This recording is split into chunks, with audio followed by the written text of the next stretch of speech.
The subcommittee is meeting today to hear testimony on Runit Dome and the U.S. Nuclear Legacy in the Marshall Islands. Under Committee Rule 4F, any oral opening statements at the hearing are limited to the chair and the ranking minority member or their designees. This will allow us to hear from our witnesses sooner and help members keep to their schedules. Therefore, I ask unanimous consent that all other member opening statements be made part of the hearing record if they are submitted to the clerk by 5 p.m. today or the close of the hearing, whichever comes first. Hearing no objections, so ordered. I now ask unanimous consent that the following members be permitted to ask questions of the witnesses at today's hearing: Representative Case of Hawaii, Representative Sablan of the Commonwealth of the Northern Mariana Islands, Representative Radioactive of American Samoa. I also ask unanimous consent for Representative Steve Womack of Arkansas to be allowed to introduce a witness. So ordered. Without objection, the chair may also declare a recess subject to the call of the chair. As described in the notice, statements, documents, or motions must be submitted to the electronic repository at hnrcdocs@mail.house.gov. Additionally, please note that as with in-person meetings, members are responsible for their own microphones. As with our in-person meetings, members can be muted by staff only to avoid inadvertent background noise. Finally, members or witnesses experiencing technical problems should inform committee staff immediately. I now recognize myself for my opening statement. I want to recognize the important bipartisan nature of this hearing. We are joined today by members of both parties who do not normally sit on this subcommittee, but who recognize that the United States has both a moral and national security imperative to address our nuclear legacy in the Marshall Islands. Today's hearing is about Runit Dome, a concrete tomb for radioactive waste from U.S. nuclear weapons tests in the Marshall Islands. To understand this, we need to go back 75 years. From 1946 to 1958, the United States conducted 67 nuclear weapons tests in the Marshall Islands. These tests had an explosive yield equivalent to 1.6 Hiroshima-sized bombs every day for 12 years. These tests helped the U.S. win the Cold War, but at an unimaginable cost to the Marshallese people: a 50% rise in cancer rates, eviction from ancestral islands, and the permanent destruction of a way of life. At the time, the U.S. administered the Marshall Islands as a trust territory for the United Nations, with absolute responsibility for the health and welfare of the Marshallese people. In the words of President Harry Truman, the Marshallese were, quote, wards of the U.S. for whom this country had special responsibilities, quote. So it is especially shocking to revisit this chapter in our history. In 1954, the U.S. detonated a bomb as powerful as 1,000 Hiroshimas on the Marshallese atoll of Bikini. American leaders learned before that test that wind patterns could expose people living on those islands to deadly fallout. Radioactive dust fell like snow in some places, but more than 2 days passed before people were evacuated. Later, mothers birthed jellyfish babies that emerged from the womb with transparent skin and no bones. One atoll was called, quote, by far the most contaminated place on earth, quote, by an American official. That official nonetheless suggested sending islanders back because of the opportunity for more scientific research. Quote, it will be very interesting to get a measure of human uptake when people live in a contaminated environment, quote. He said, while it is true that these people do not live the way Westerners do, civilized people, it is nevertheless also true that these people are more like us than the mice, end quote. In 1986, the Republic of the Marshall Islands became a fully independent sovereign country, and along with Palau and the Federated States of Micronesia, it entered into the Compacts of Free Association with the U.S., giving the U.S. control over military and foreign affairs in exchange for economic assistance. The compact also addressed claims related to U.S. nuclear tests. Section 177 of the compact gave the Marshallese $150 million for damages, and in return, the Marshallese gave up all legal claims to sue the United States. But while the compact closed the door to the courts It intentionally left open the doors to Congress and to the White House. It said that if new information came to light or the 150 million proved inadequate, the Marshallese could ask to reconsider the deal. And for the record, that 150 million was less than 10% of the damages ultimately awarded under Section 177. And the U.S. hid classified information on the testing program from the Marshall Islands when they were negotiating the deal. Some of that information is still classified 70 years later. So while this hearing today is not about the compacts or Section 177, they are essential context. Since 2012, Congress has required the Department of Energy to conduct groundwater monitoring at Runit Dome. That dome is leaking and the danger is unclear. By law, Energy is supposed to conduct groundwater testing with funding and oversight from the Department of Interior. Though it appears neither of these agencies are fulfilling their responsibilities that Congress set to them, I appreciate their participation in today's hearing. I have grave misgivings about the decision of the Department of State to not attend. The State Department provides guidance to Energy and Interior on their legal obligations in the Marshall Islands related to Runit Dome and on the U.S. nuclear legacy more broadly. Their views are certain to be discussed today. The State Department gave various reasons for not attending, including a lack of knowledgeable personnel, a lack of time to prepare, and a lack of jurisdiction for this subcommittee. And those excuses are false. In fact, the State Department spent a considerable amount of time instructing our witnesses today on what not to say. That attitude toward congressional oversight and the Marshallese people echoes a dark chapter in our history. The Biden administration promised to restore America's reputation in the world, rebuild alliances, prioritize racial justice, and counter China. It has an opportunity to do all of these things in the Marshall Islands, but that requires a good faith approach to the nuclear issue, starting with Runit Dome. The chair now recognizes the ranking member, Mr. Gozar, for any statement. Thank you, Madam Chair. Today's hearing underscores the importance of the strategic relationship between the United States and the Republic of the Marshall Islands. The world has experienced 70 years of mostly peaceful times in the Pacific region, due in part to our relationship with freely associated states. We can't afford for Mr. Biden to fumble the negotiations discussing the renewal of the Compact of Free Association between the United States and the Marshall Islands. Ensuring successful negotiation begins with assessing steps taken by the Biden administration to continue the discussion initiated under President Trump. I am glad the Biden administration is finally providing witnesses to appear before the subcommittee. As the 2023 expiration of this current compact is fast approaching, it is imperative that the administration provide an update on the status of such negotiations. If Mr. Biden wants to renew our compact with the Marshall Islands, if he fails to renew our compact with the Marshall Islands, he could be handing China yet another win. Despite Mr. Biden's apparent intent to, quote, build China back better, end quote, by closing off American mining opportunities and shutting down domestic energy development, we cannot let him create another crisis in the Pacific. Some may wonder, is the Chinese threat merely hypothetical? Alarmingly, it is not. In fact, over the past decade, China has significantly increased its engagement with islands in the Pacific Ocean. More concerning are recent news reports detailing China's test of a hypersonic missile. In fact, the second one. China, however, is claiming they were just conducting a routine test of a spacecraft, though I'm not too inclined in the Chinese government. Either way, it calls the attention to the Chinese expanding military capacity. This should be a red flag for Mr. Biden, and we should be taking steps to combat the spread of Chinese influence.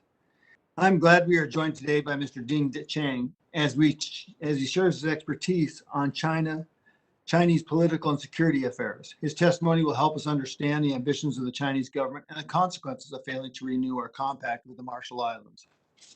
A good relationship with the Marshall Islands is a key element of the United States' national security.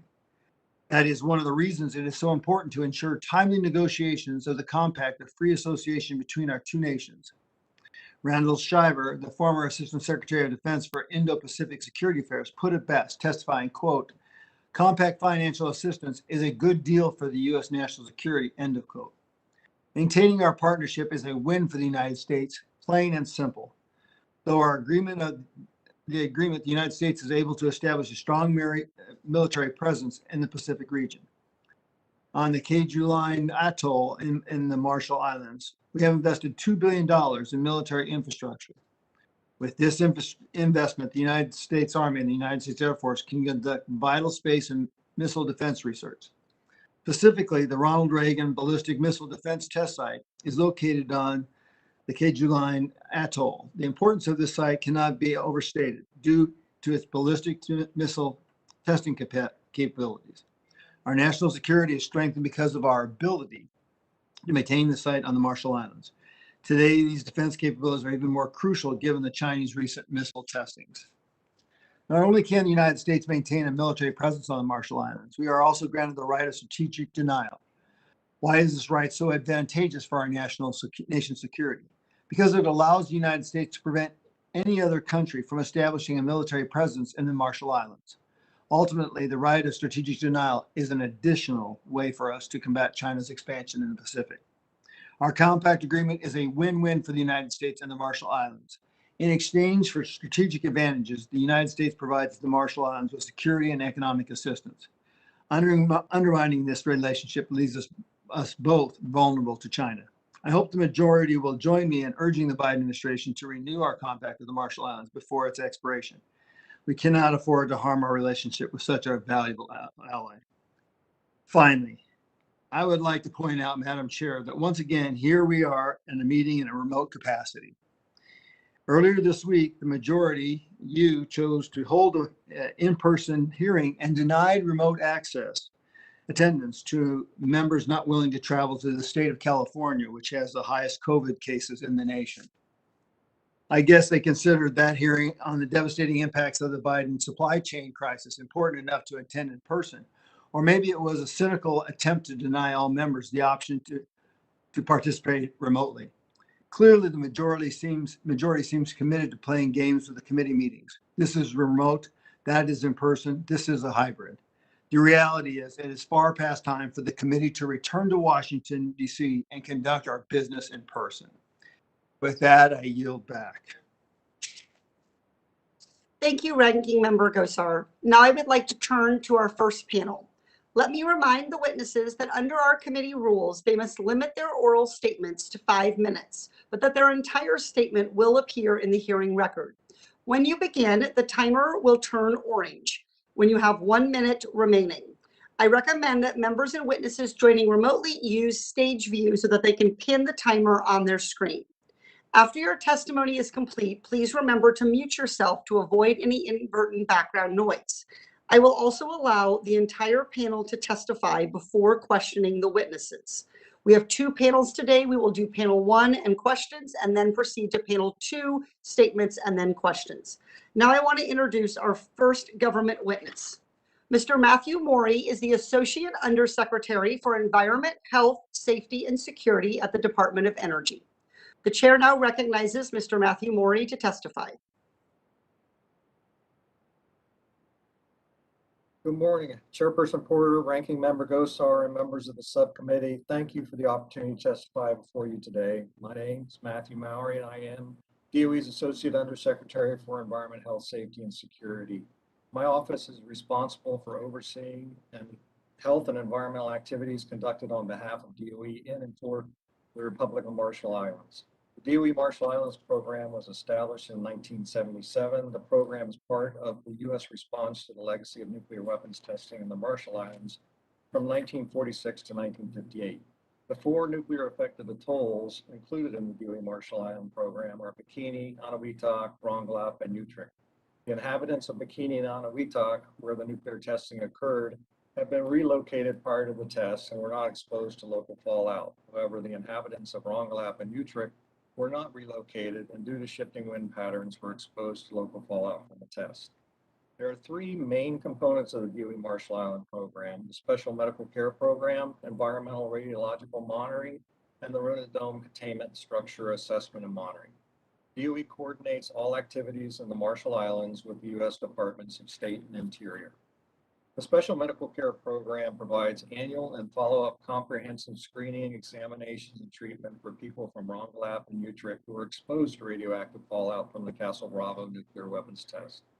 All expenses associated with the examinations and treatment are covered by DOE. There were 253 people on the Ronald and Utrecht atolls during the Castle Bravo test.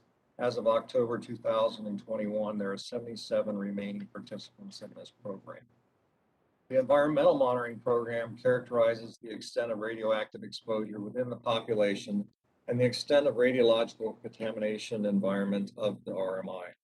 Together, the individual and environmental radiological monitoring programs provide high-quality measurement data and reliable dose assessments used by DOE to build a strong technical and scientific foundation to assist in recommending strategies for reducing uptake of radioactive materials and providing resettlement support to the residents of the 4 affected atolls. The Insular Acts of 2011 requires DOE to periodically conduct a visual study of the exterior of the Runit Dome and implement a radiochemical analysis monitoring program of the groundwater in and around the structure. The Department of the Interior provides partial funding for DOE's Runit Island activities. Beginning in May 2013, DOE worked in close coordination with the RMI to reestablish groundwater monitoring previously created by a National Academy of Science researchers both on Dome and in the surrounding area. From 2013 to 2018, multiple missions were conducted to collect water samples for radiochemical analysis and modeling using the reestablished boreholes, with an initial report published following the 2013 sampling work. During this time, multiple missions also assessed the condition of the dome. In 2020, DOE provided a report to Congress on the status of the Runit Dome as mandated in the NDAA Act for 2020. The conclusion reached by DOE in this report included: first, the Runit Dome is not in any immediate danger of collapse or failure, and the exterior concrete covering the containment structure is still serving its intended purpose. 2, the main risk posed by the dome will be derived from the flow of contaminated groundwater from beneath the containment structure into the local marine environment. 3, individual radiological protection monitoring data collected from the department's Marshall Islands program indicate radiation dose rates to individuals on Anahuac from internal exposure to fallout radionuclides are well below international standards for radiological protection of the public. And finally, the most notable and immediate impact of rising sea levels on the Runit Dome is associated with the physical effects of storm surge and wave-driven flooding. DOE's proposed groundwater radiochemistry analysis program is designed to provide some understanding of possible effects of forcing events such as storm surge on changes in groundwater quality. Following the 2018 sampling and inspection missions, DOE determined that a more robust network of groundwater monitoring wells would improve our analysis capability and begin planning for them. Radiochemical analysis of groundwater is a small aspect of the work. To complete the groundwater monitoring effort, and additional work is necessary to complete the program. Based on our earlier discussions with your staff, we understand translating DOE documents from English into Marshallese is of interest. While DOE has not initiated a large-scale program to translate Marshall Islands program documents into Marshallese, to improve communication and transparency, we have undertaken to translate some presentations from previous meetings and an informational presentation on the Runit Dome to Marshallese. The department is in continual communication and coordination with the government and citizens of the RMI regarding activities associated with the DOE Marshall Island program. My management team and I are personally committed to the continued improvement and success of this program, and we are prepared to commence the next phase of the program that have been impacted by the pandemic when traveling restrictions are lifted. Pending your question, that completes my testimony. Thank you very much, Mr. Mori. Our second government witness is Mr. Nicola Pula, the Director of the Office of Insular Affairs at the Department of the Interior. The chair now recognizes Mr. Pula to testify. Thank you, Chair Porter, Ranking Member Gosar, and members of the subcommittee. I thank you for this opportunity to provide testimony to your hearing this morning. I am Nicola Pula, Director of the Office of Insular Affairs at the Department of the Interior. My statement focuses on the Interior's role in the Marshall Islands in the years following the United States nuclear weapons testing in the Marshall Islands from 1946 to 1958. The United States has recognized the effects of its testing I and has certainly intend to accepted support the legislation. I appreciate your commitment to help us make.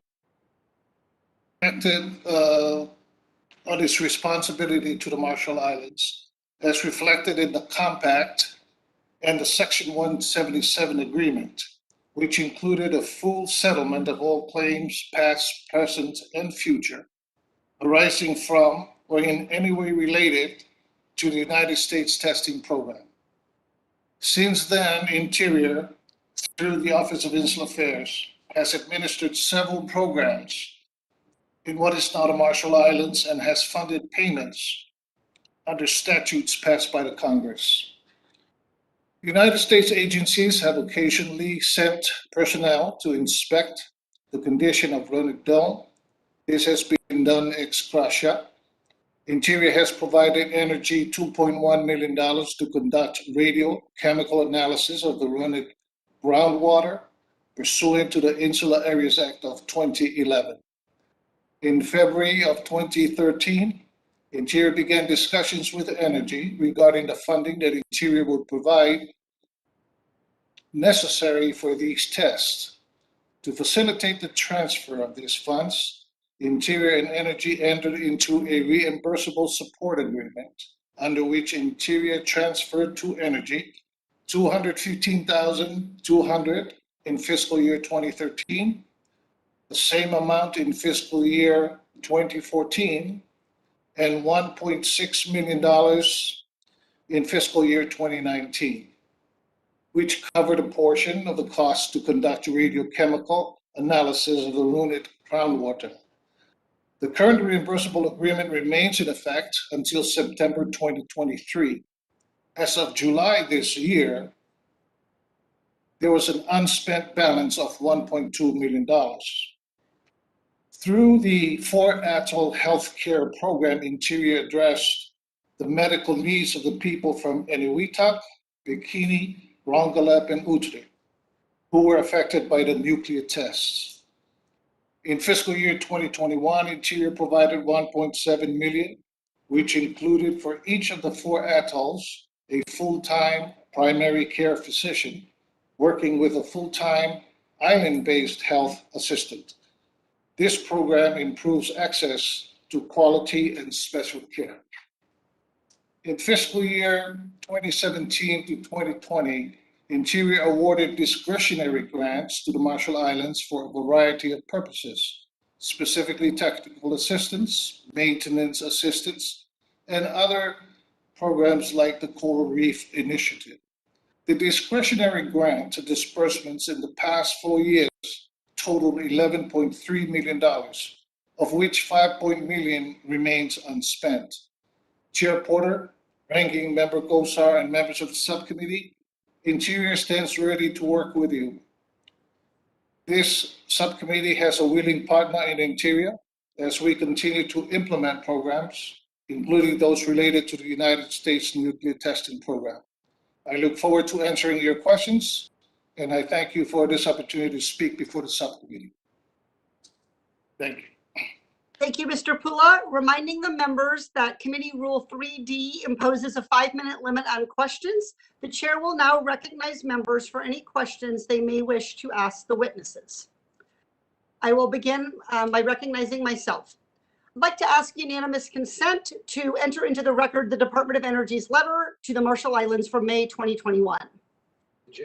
Mr. Mori, your office wrote this letter to the Marshallese government in which you said monitoring activities at the nuclear waste site at Runit Dome have been provided pursuant to the Insular Areas Act of 2011. Mr. Mori, have you completed the groundwater testing required by law? The groundwater testing program is not complete. We started out. Thank you. Reclaiming my time, Mr. Mori, if the groundwater testing is not complete, which is consistent with your testimony, your written testimony today, why does this letter say, quote, all monitoring activities at the nuclear waste site at Runit Dome have been provided? Well, we have been conducting radiochemistry analysis of the Runit Dome based on the available boreholes. Those boreholes are not adequate, so we will have to go further to get additional information.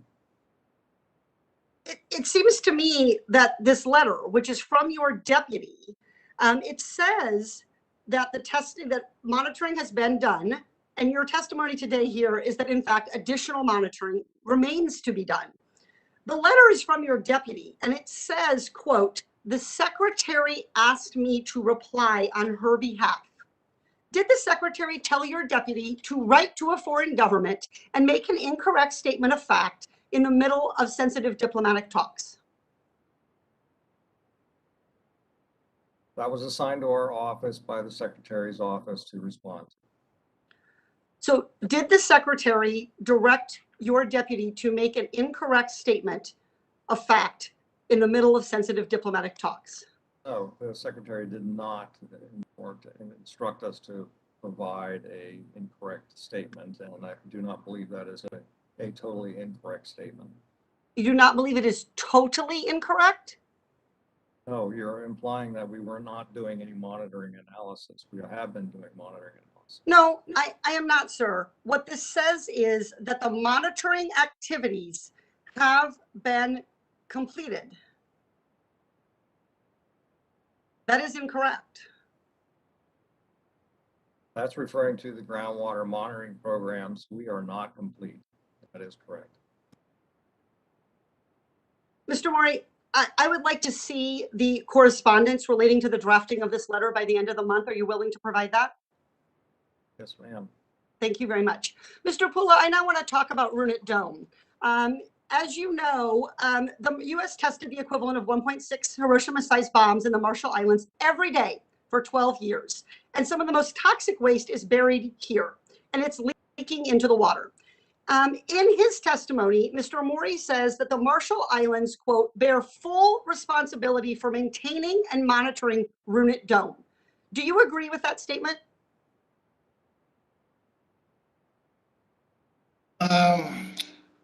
No, I don't. Okay, and can you explain why you don't agree with that statement? Well, because there's so much stuff that went in there, and unfortunately,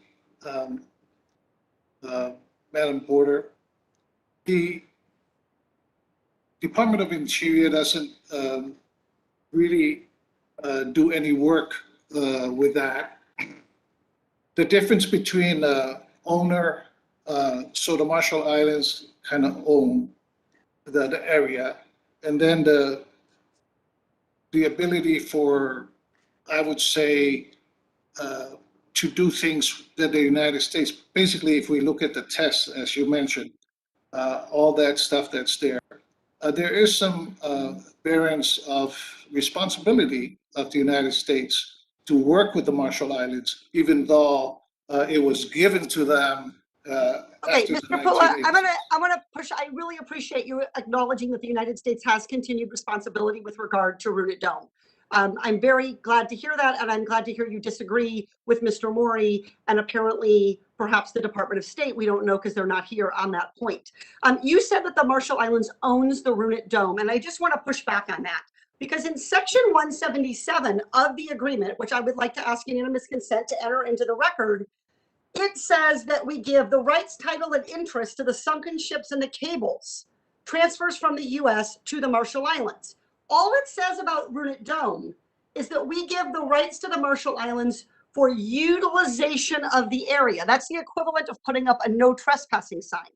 The people who drafted COFA knew how to give away full property interest. They did it with the sunken ships. They did it with the cables. That means you say rights, titles, and interests. I'm a law professor. I know how to give away property. With Runit Dome, we said use of the area is with the Marshallese people. So we did not, in fact, it is an incorrect interpretation of law to say that Marshall Islands owns Runit Dome. So given that, I think it's I'm really grateful to hear you acknowledging the responsibility that the United States has to continue to address the nuclear legacy at Runit Dome. With that, I yield back. recognize Mr. Gosar for his 5 minutes of questioning. Thank you, Chairwoman. Mr. Pula, thank you for joining us as a witness today. The Department of Interior is one of the agencies tasked with the negotiating of the renewal of the United States Compact, a free association with the Marshall Islands. We know negotiations began under the Trump administration. What is the status of the compact negotiations now? Mr. Gosar, the negotiations are still ongoing at this moment. So now the Trump administration has appointed the Assistant Secretary for Insular Affairs and International Affairs to represent the department in the negotiations surrounding the compact renewal. Who at your agency is responsible for leading those important negotiations? At this moment, because the department is still waiting for confirmation of its assistant secretary, similar to the last administration. So we have with us a deputy assistant secretary, Mr. Keone Nicola. He is joining Ambassador Stewart of the State Department as co-negotiators for the U.S. government. Thank you.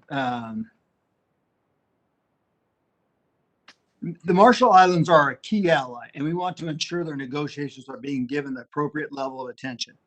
Can you describe the time the department has devoted in conducting these negotiations, seeing that they come renewal in 2023, including the number of meetings you have held with the Marshallese during the Biden administration? During the Biden administration, there were some meetings, and as of course at the time, and still is, because of the COVID, there was restriction on, meeting together, traveling and all that. So there were some meetings that occurred virtually among the then negotiators and the leaders of the freely associated states compact and negotiating teams. Can you provide us just- with an actual number? Okay, I know it doesn't matter if they're in distance or in virtual. We want to make sure that the time is running out at 2023, and so this needs to be a priority item. Yes, sir. It is a priority item. As a matter of fact, as I was preparing for this testimony, Mr. Keone was on a conversation with some of the freely associated folks yesterday. Yeah. Now, so in your opinion, will the compact negotiations be successfully completed before the current compact's expiration in 2023? It is a very high level hope of the Biden-Harris administration to be able to do that.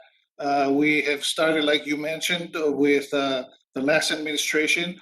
We are working very hard right now to engage with the freely associated states negotiating teams. Perhaps there may be a person-to-person meeting, hopefully in maybe a couple of weeks. And what kind of priority is on the renegotiation of that compact? It's very high. As a matter of fact, President of Palau came over here and visited with our secretary. I was in the meeting, and the Secretary of the Interior has given it high priority. As a matter of fact, the Office of Congressional Liaison Affairs of the department, as well as the Solicitor's Office, and everybody up to our Deputy Secretary are all aware it's a very high level engagement with the NSC as well as the OMB. Well, I know you're aware, but this needs to have high priority, just FYI. Mr. Mori, in your testimony, you detailed the work of the Department of Energy's Marshall Islands program. What is the total amount of assistance this program has provided the Marshall Islands?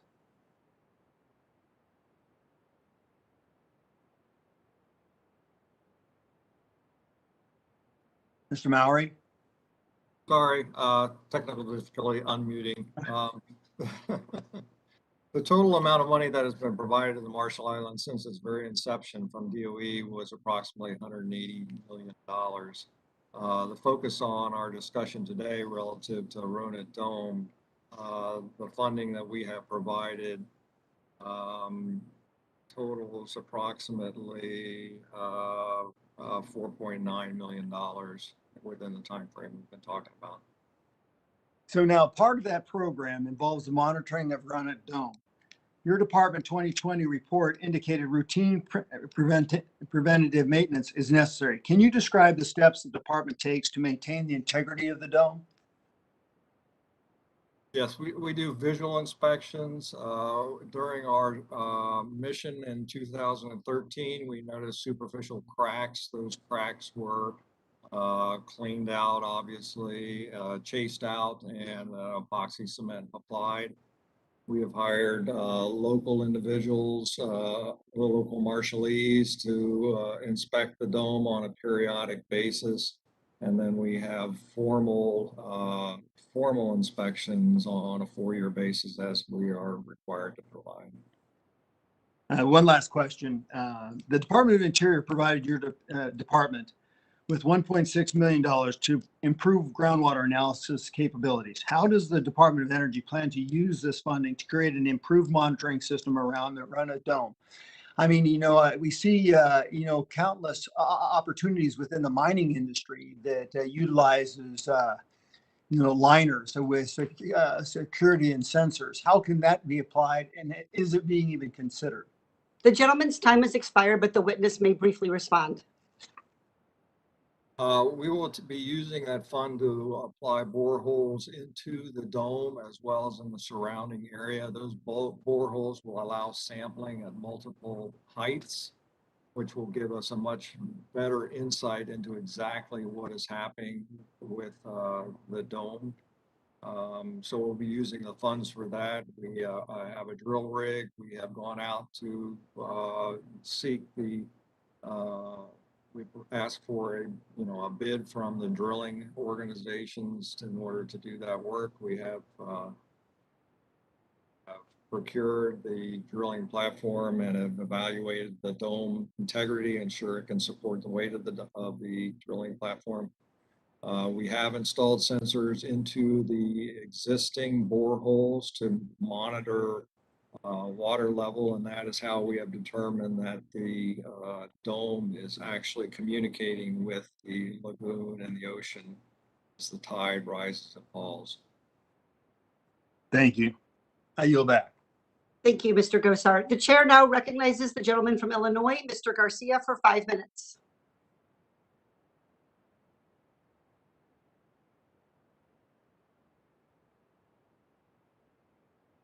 Thank you, Madam Chair. Sorry for that technical difficulty. Ranking member and the witnesses, of course, joining us today. Earlier this year, this committee held a hearing on the long-lasting impacts of U.S. military testing on the island of Vieques, another injustice at the hands of our government. Like Vieques, the Marshall Islands served as a toxic testing ground, all at the expense of the people living there. And like Vieques, the Marshall Islands is marked by higher rates of cancer, diabetes, heart disease, and other illnesses even decades after exposure. The U.S. ruined their food supply, and after promising free health care, we yanked it away in the mid-1990s welfare reform deal. That's a lot of history to answer for, but now the Marshall Islands face a new crisis.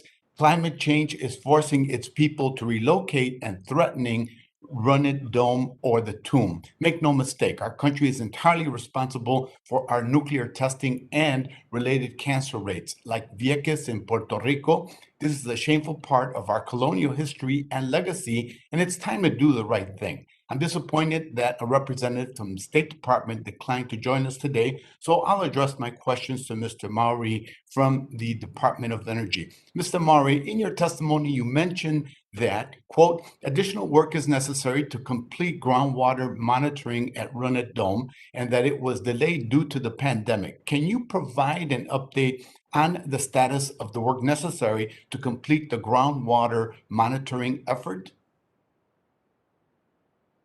Yes, as I mentioned, we have gone out with a request for proposal for drilling organizations to actually do the drilling into the Runit Dome.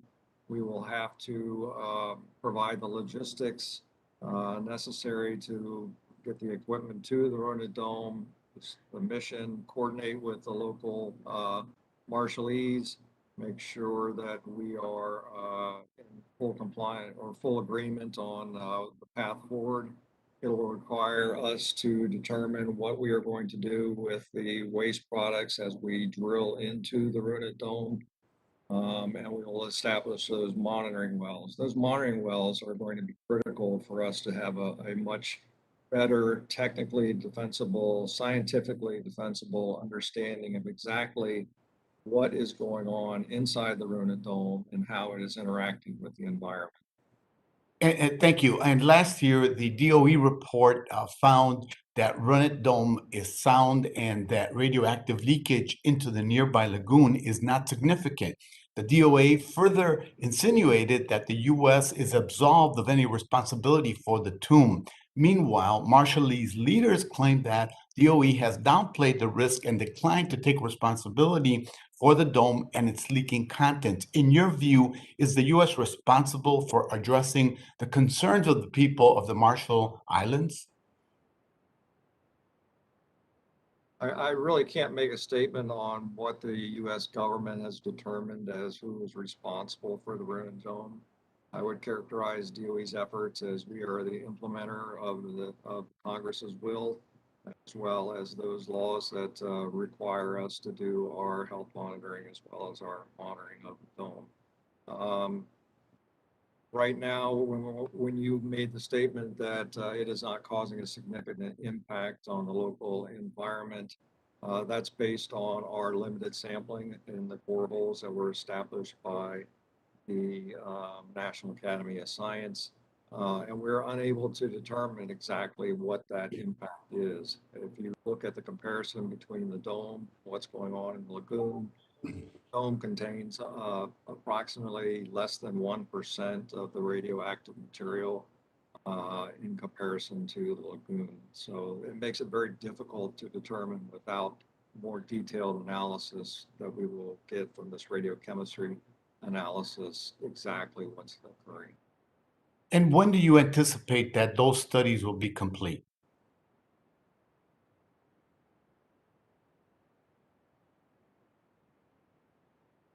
Garcia, it appears that our witness has left the hearing. I will allow you to pose your question to him again and return your time if he's able to rejoin. In the meantime, you are welcome to direct your question to Mr. Pula if you have one while we work to get Mr. Mori back engaged in this hearing. Thank you, Madam Chair. I yield back at this point. Madam Chair, if I may, Sablan here. If Mr. Mori does return, can you ask him to improve his microphone? Because it's very difficult to hear what he's saying, not just that he's really taking his time to answer his questions. Thank you, Mary. Yes, I will, Mr. Sablan. Mr. Mori, have you rejoined us? Yes, I apologize. Okay. I apologize for that. That was a technical error on my behalf. Mr. Mori, we would like to ask you to please scoot closer to your camera and please speak directly into the microphone so that we can hear and see you better. Yeah, I apologize. If you would like, I can finish the question on our time Yes, frame. we would like you to please Yes. respond to Mr. Garcia. Our plan, I mean, obviously, there are a lot of variables associated with what's happening in the world with COVID and travel restrictions, but our intent is in the 2022 timeframe to be doing this work. So that is our goal, and that is what we are shooting for. And hope that answers your Any question. remaining questions? No, and I yield back. Thank you very much. Recognizes Ms. Radioactive, the gentlelady from the American Samoa, for her questions. Thank you, Chairwoman Porter and Ranking Member Gosar, for holding today's hearing. The Marshall Islands are dear to my heart and like a second home to me. Former President Amate Kabua was close to my father and was like an uncle to me, and his mother Dorothy named my sister Limanman. So it's a personal as well as official concern when U.S. officials insist known legal claims settled in 1986 mean we can wash our hands of the nuclear test legacy.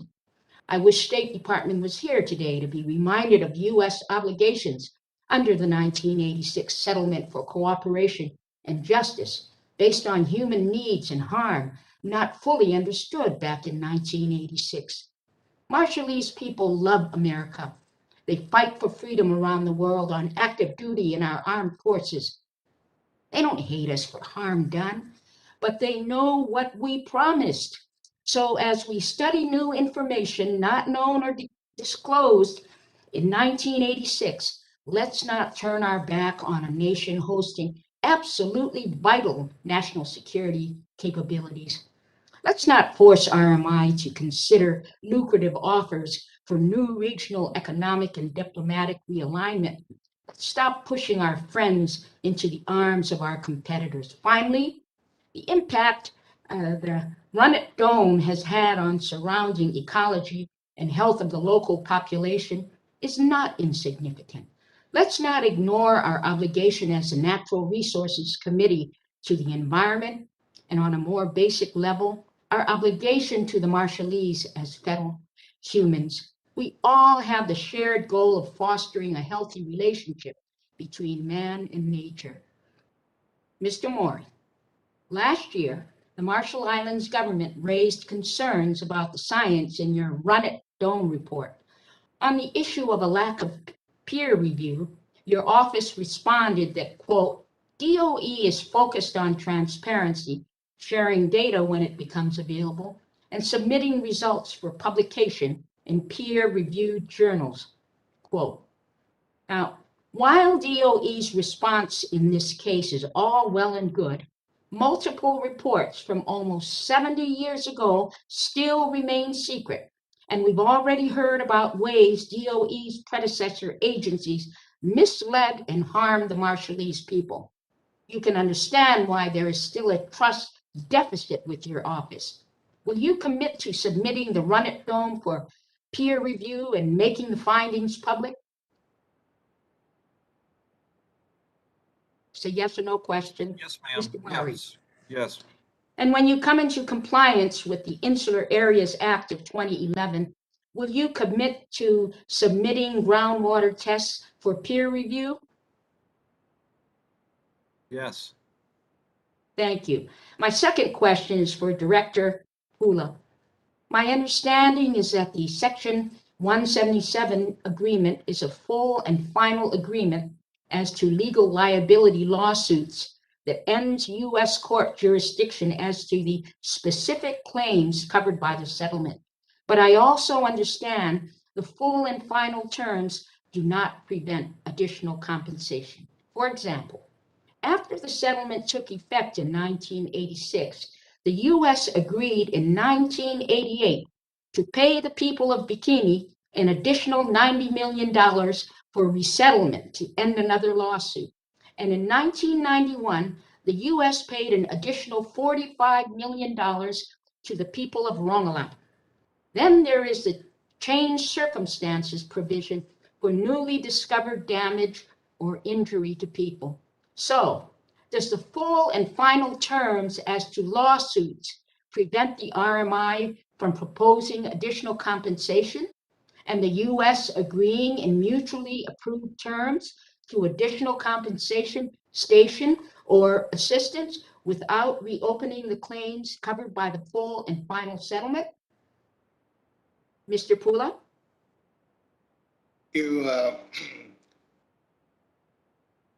Madam Member Radioactive.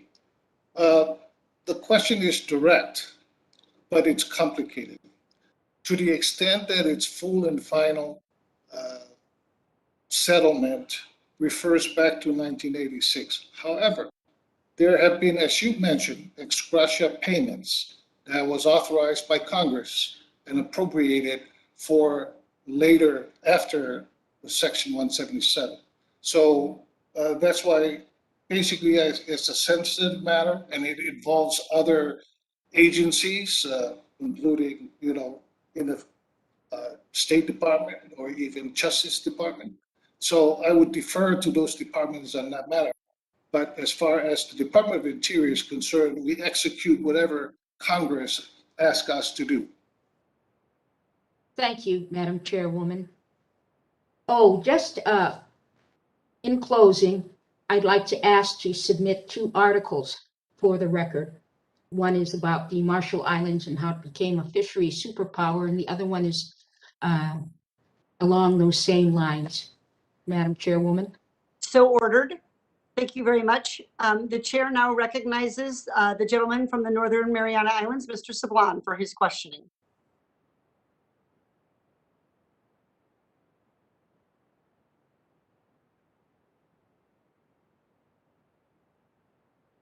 Mr. Sablan, I believe you need to unmute. We're not going to start the timer until you're on. Are you able to unmute?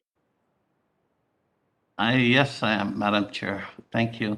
Again, Madam Chair, thank you for this hearing. Mr. Gosar, thank you for holding this hearing. And I want to welcome our witnesses, including the Minister of Foreign Affairs and the gentle lady who I understand resides in Arkansas.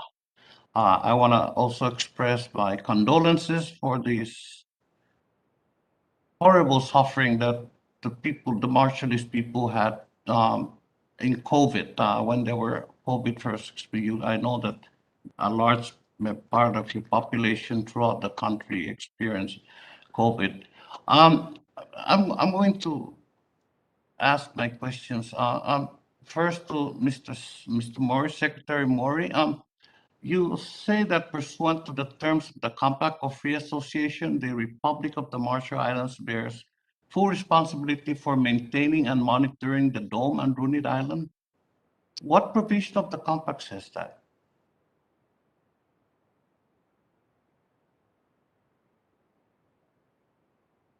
Sir, with your permission, I'd like to take that for the record. I don't know that off the top of my head.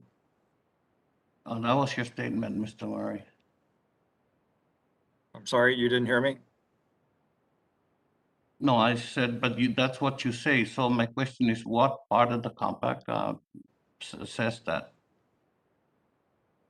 I do not know off the top of my head. I don't have that information. Well, okay, so who's the original source of the information on which you base your assertion that the Marshall Islands bears full responsibility for maintaining the Dome and the Runit Island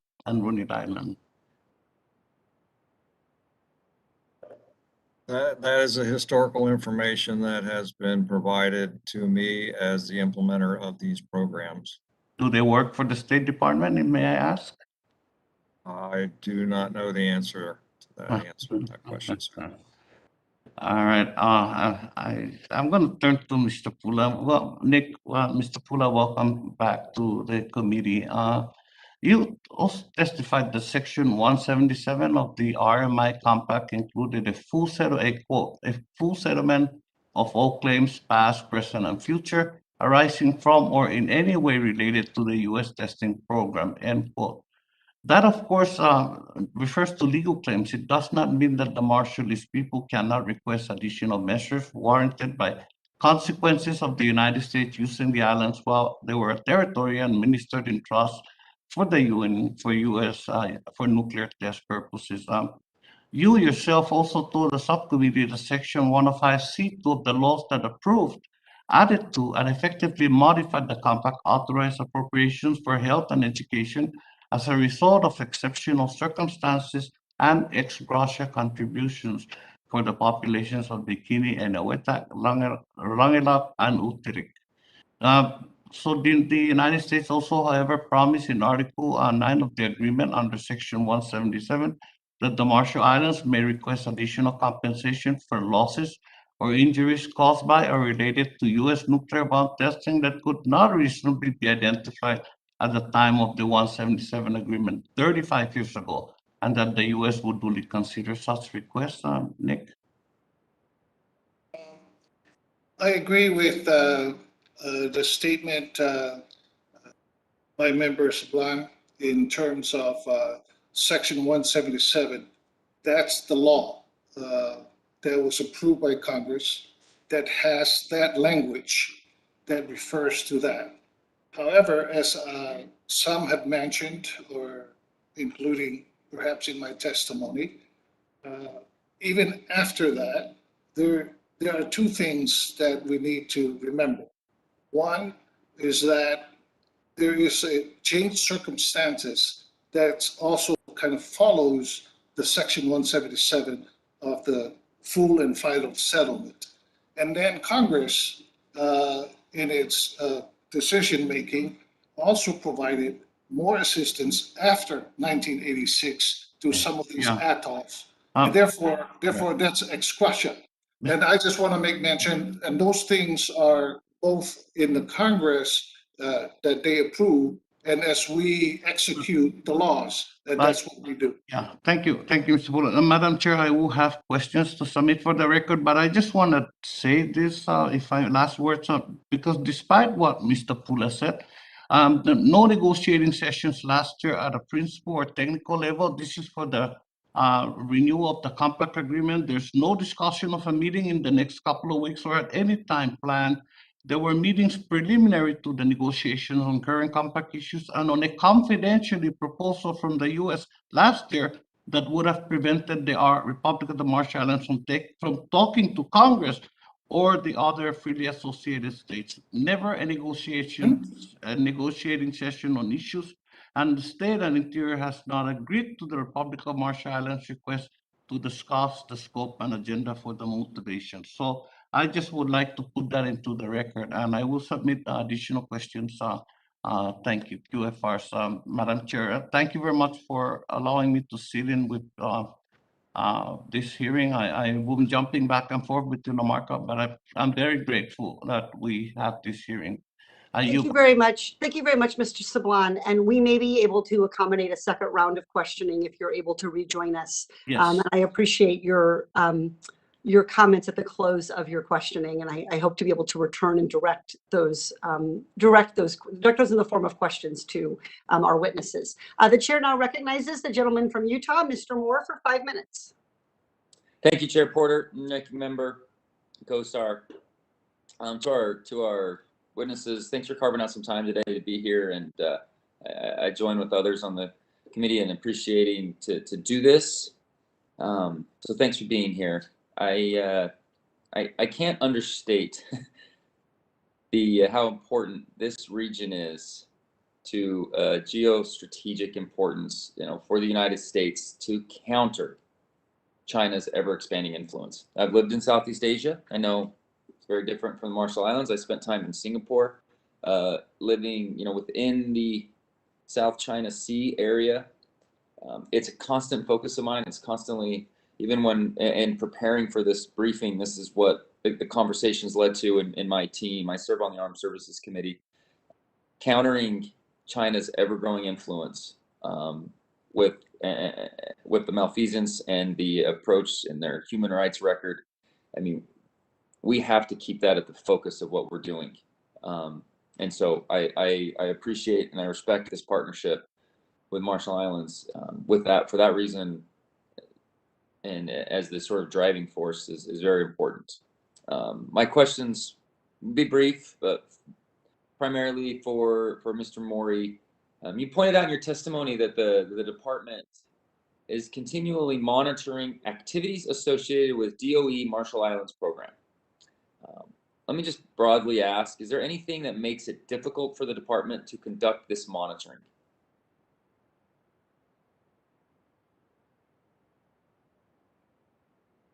Some of the challenges obviously are associated with communications between the Marshallese, making sure that they understand what we're talking about. The logistics associated with being 2,500 miles from Honolulu make it difficult. But other than that, we have been as active as possible and working closely with both the citizens and the RMI government to ensure that we are fulfilling our requirements. Can you add any more context on how the department goes about monitoring the Runit Dome for leakage in particular?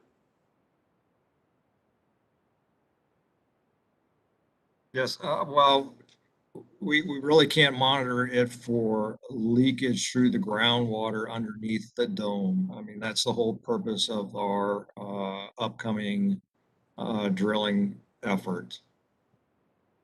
So what we do know is based on level measurements that we've installed in the existing boreholes that were established by the National Academy of Science is that as the tide goes up in the lagoon and in the ocean on the other side, that we do see a corresponding increase and decrease within the dome structure itself.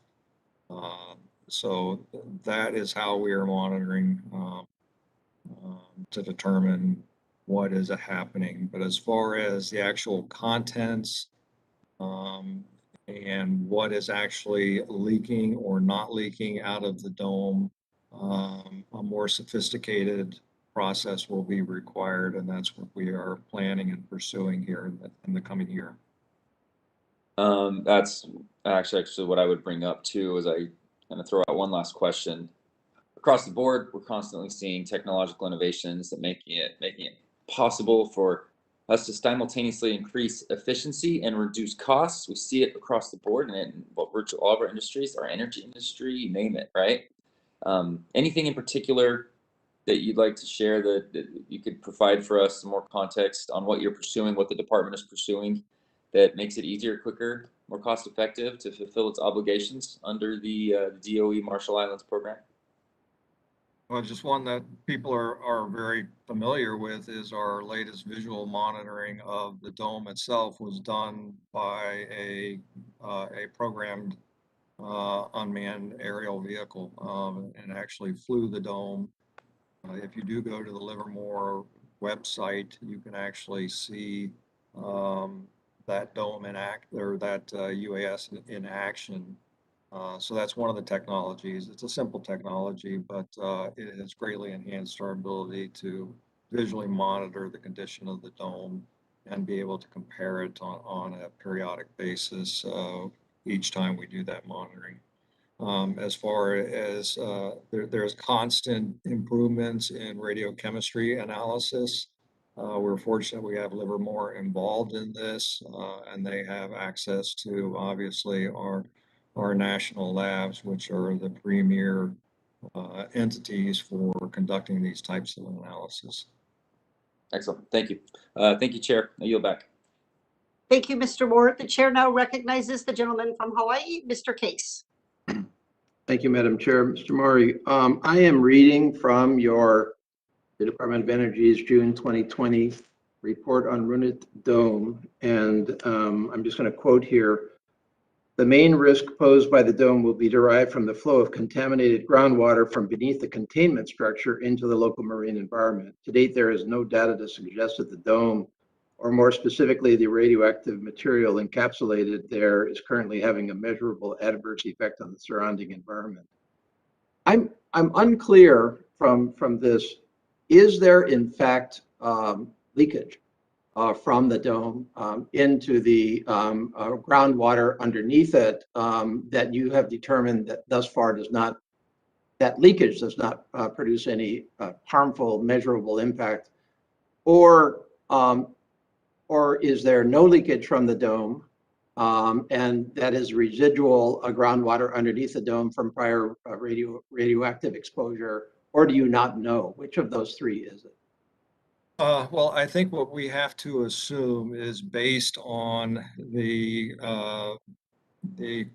linkage between, the tide rising, the tide going down, and what we're seeing with levels inside the dome, that there is some leakage occurring with the dome. How much, we don't know.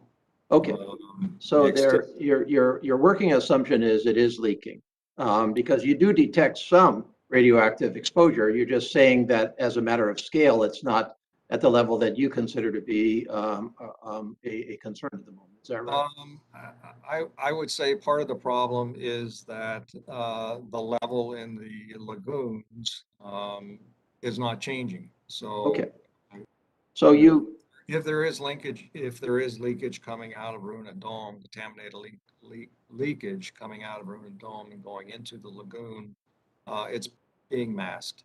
Okay, and you are saying that you have concluded that basically your monitoring regime is not adequate to really fully answer the questions that I'm asking, and you want to step that up, and you want to accelerate and implement your groundwater radioactive analysis program, right? And the 2 boreholes that you tried were not sufficient for that, and so you have to ramp it up. Is that right? That is correct, and that's why we have been working with the Department of Interior and why they have been agreeable and provided us additional funding to put that program in place. Okay, and here's an observation from me. It doesn't feel like this is a priority. Like I would be, if I was uncertain as to whether and to what extent there was in fact leakage into the underlying groundwater and that dispersing out into the broader environment, that would be top of mind. I see in your report that you have various reasons for why you haven't been able to pull it off, including mobilization, but in all honesty, I struggle to understand why you can't overcome the logistical concerns, given the possibility that there is, in fact, a substantial level of leakage that we just haven't detected yet. I mean, you've got Kwajalein right there. You've got, I assume we can cut through the COVID-19, restrictions at this point. You appear to have funding. How do you accelerate this so that we can actually just get some scientific answers to determine what to do next? Well, I don't want to give the impression that this is not one of our highest priorities, because we have people working on this all the time. The COVID restrictions are real. I mean, they have been established to protect the citizens of the Republic of Marshall Islands, and we respect that, and so we have not been able to get out to the island. How many people do you need to actually go out there and test? A lot's going to depend on what we get back. Well, to test or to do our drilling program. I mean, there's no real way to just test and drop a borehole into the ground. It's going to take a drilling process to get them down. I do understand that. So I'm not downplaying the logistical challenges of mobilizing in the Pacific. I was just on Wake Island a few weeks ago and got that in spades. But as my time is expiring, I would invite the folks that do actually represent the Marshall Islands to comment on how we accelerate and remove any restrictions on getting these tests in place in the event that the United States feels that there is any complications in terms of getting the 2 governments to agree on how to deal with COVID-19 and other logistical challenges. Thank you very much. Yeah, we would welcome that. Thank you very much. As we close out panel 1, I would just like to invite Director Pula and Mr. Mori, if there are any statements or comments that you have made during your testimony that you believe need to be corrected with regard to the negotiations, the number of meetings that have been held, for example, between the United States and the Marshall Islands, you are able to submit corrections to the record in the upcoming few days, and I encourage you both to consider doing so if you believe it is appropriate. With that, we are going to move on to our second panel. As with the first panel, oral statements are going to be limited to 5 minutes, but your entire statement will be made part of the record. You're going to see a timer begin when you start. It will turn orange when there is 1 minute remaining and will turn red when your time has expired. After the witnesses have testified, members are going to be given the opportunity to ask questions. Our first witness is the Honorable Caston Nemra, who is the Minister of Foreign Affairs of the Republic of the Marshall Islands. The chair now recognizes the Honorable Caston Nemra to testify. Thank you, Madam Chair Porter, Ranking Member Kozar, and members of this committee. On behalf of President David Kabua, the government and people of the Republic of the Marshall Islands, it is indeed my great honor and privilege to testify before you here today, virtually from Majuro Atoll, the capital of the Marshall Islands. I would also note that today marks the 35th anniversary of the Compact of Free Association between our 2 respective countries, which became effective on October 21st of 1986. This is a story of promises and commitments made, but not kept. I want to begin my testimony today with the statement from late President Harry S. Truman on November 25th of 1947 and presented to the United Nations Security Council that were concerned about the people of Eniwetok who were being removed and relocated so that the U.S. could conduct its nuclear weapon testing.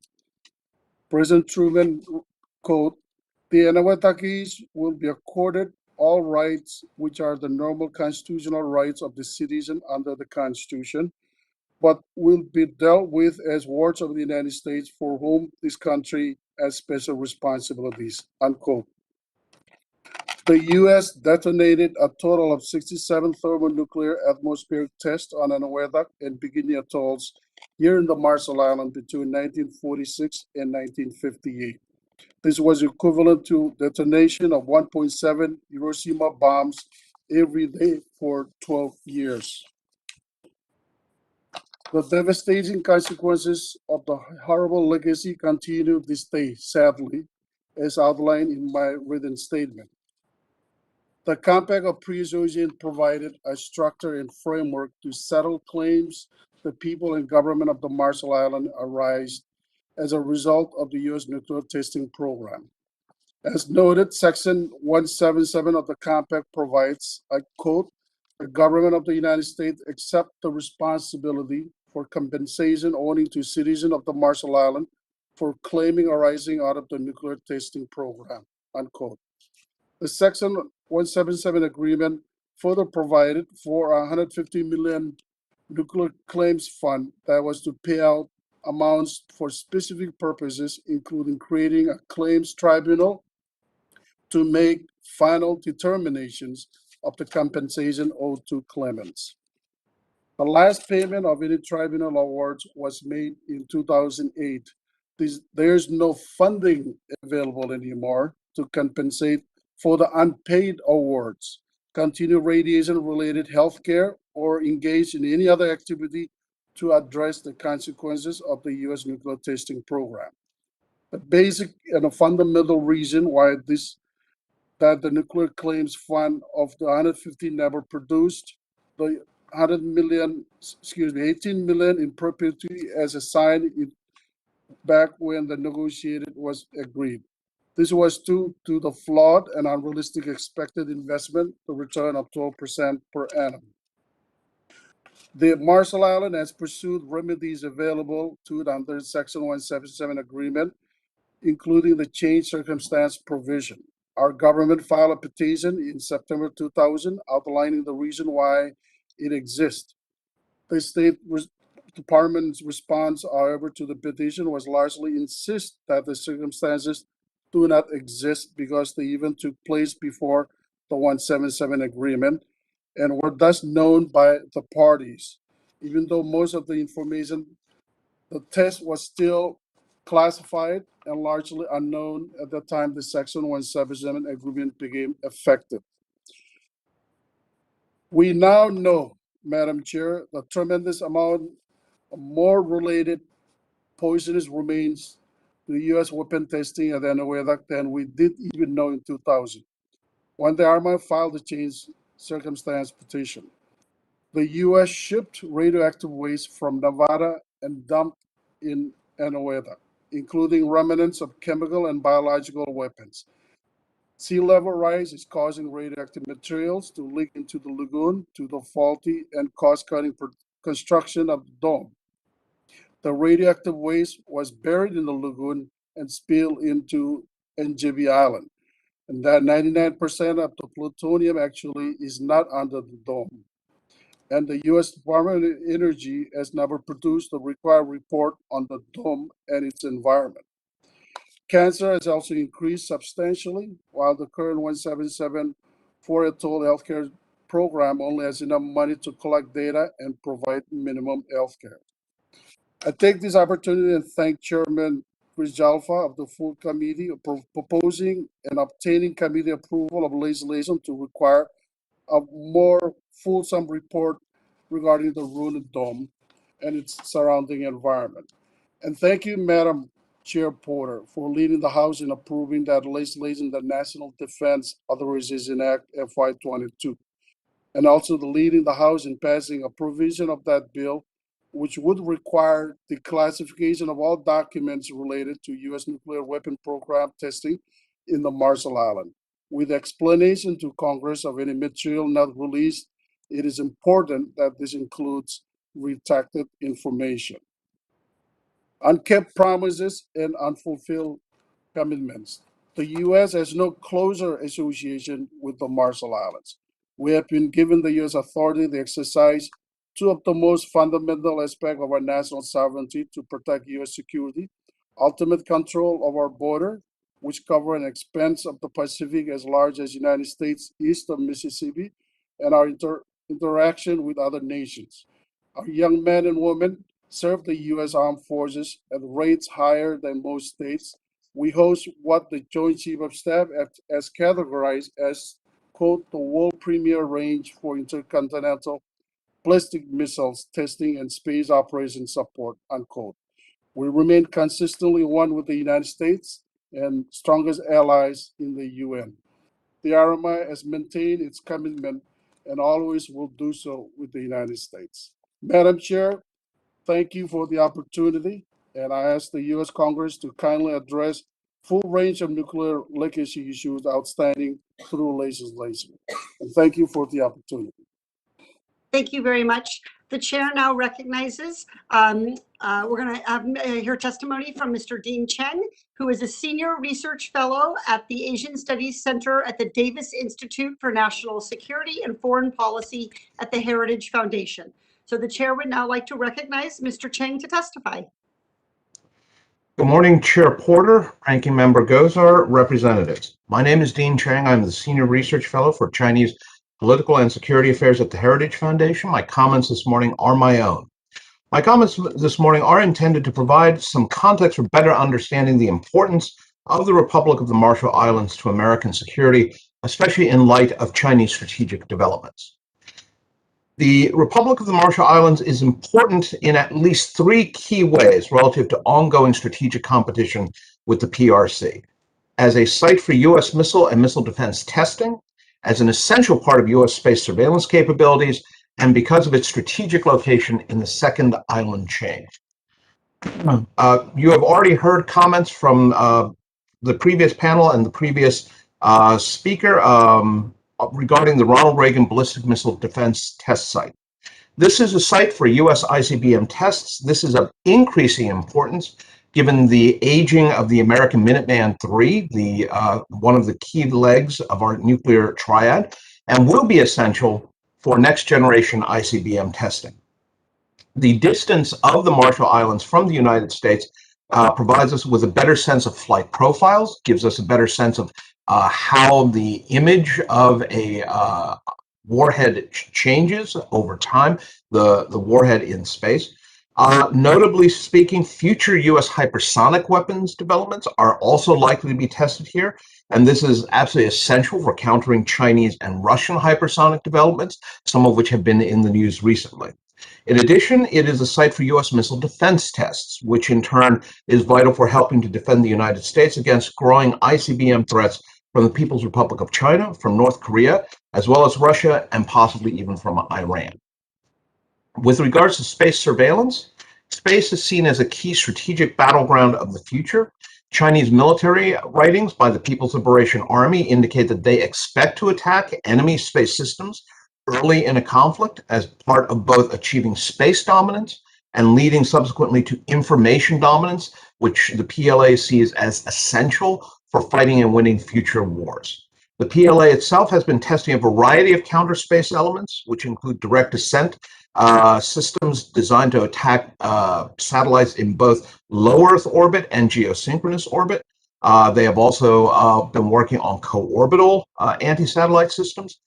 In order to counter this, it is essential to be able to maintain what is termed space situational awareness, basically the ability to monitor and track items in space.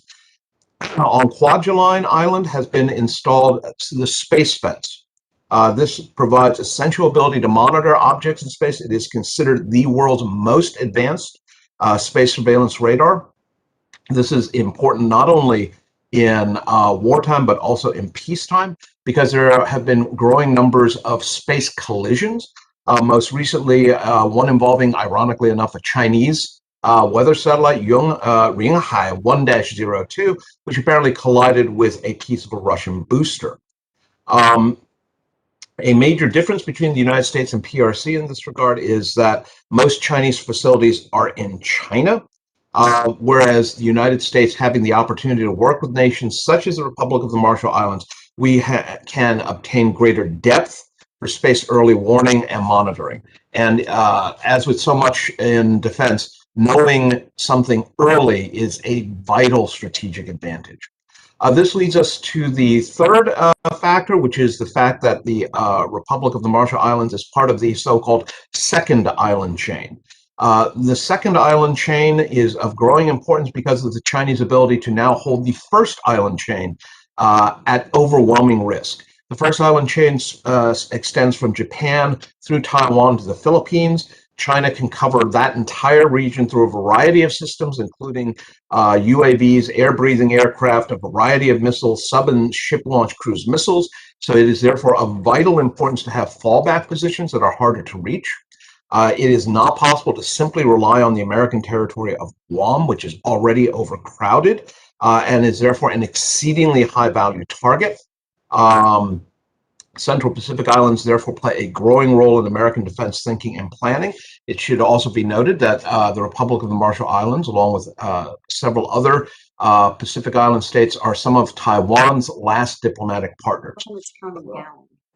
Let me conclude by noting some of the vital policy issues that arise. It is essential to negotiate a successor agreement to the Compact of Free Association.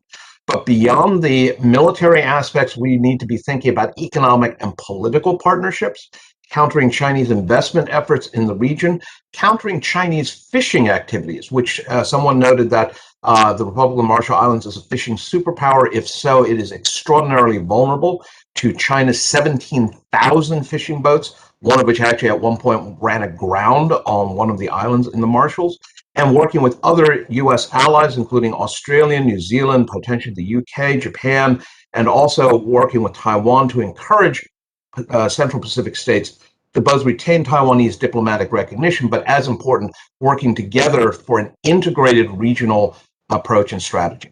Thank you very much for the opportunity to be here this morning. Thank you very much. The chair would now like to recognize Congressman Womack. Are you available? Are you here? I am. Wonderful. We'd like to recognize you for 2 minutes to introduce Ms. Melissa Leyland, the founder and executive director of the Arkansas Coalition of the Marshallese, as our next witness. Thank you, Madam Chairwoman, and Ranking Member Gosar. Thank you for having me today to introduce my distinguished constituent, Melissa Leyland. Melissa lives in Springdale, Arkansas, and is the founder and executive director of the Arkansas Coalition of Marshallese. The coalition advocates on behalf of more than 15,000 Marshallese who live in Arkansas and the surrounding areas. She is a Marshall Islands native and a veteran of the United States Army. Thank you, Melissa, for your service. She has served on the Arkansas Minority Health Commission, becoming the first Marshall Islanders to sit on an Arkansas State Commission, and is a certified interpreter. She's led the charge at the state level to ensure our local policies reflect the unique status of the Marshallese community. As the committee members may know, among other things, the Compact of Free Association between the U.S. and the Republic of the Marshall Islands allows eligible Marshallese to live in the United States with a status similar to lawful permanent residents. Melissa has also been at the forefront of efforts to ensure federal policies reflect the agreed-to Compacts of Free Association. I've worked alongside her, Representative Case, and other members with populations affected by a technical mistake with the 1996 Personal Responsibility and Work Opportunity Reconciliation Act to restore Medicaid benefits to freely associated state citizens living in the U.S. I'm proud to say our advocacy secured a fix that is helping our Marshallese residents as we speak. I will continue working with Melissa, the Arkansas Coalition of Marshallese, and Representative Case on the Compact Impact Fairness Act to solve other challenges once and for all. I want to thank the committee for inviting Melissa to be a witness today. I believe she has an important perspective to share with you. She epitomizes the values of hard work and service to others that are the hallmark of our Northwest Arkansas community. Marshallese families are an integral part of the Northwest Arkansas community.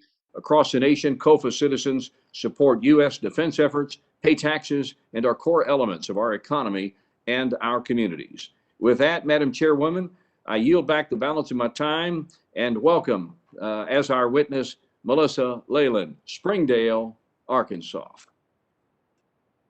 Very much, Mr. Womack. Ms. Leyland, you are now recognized to testify.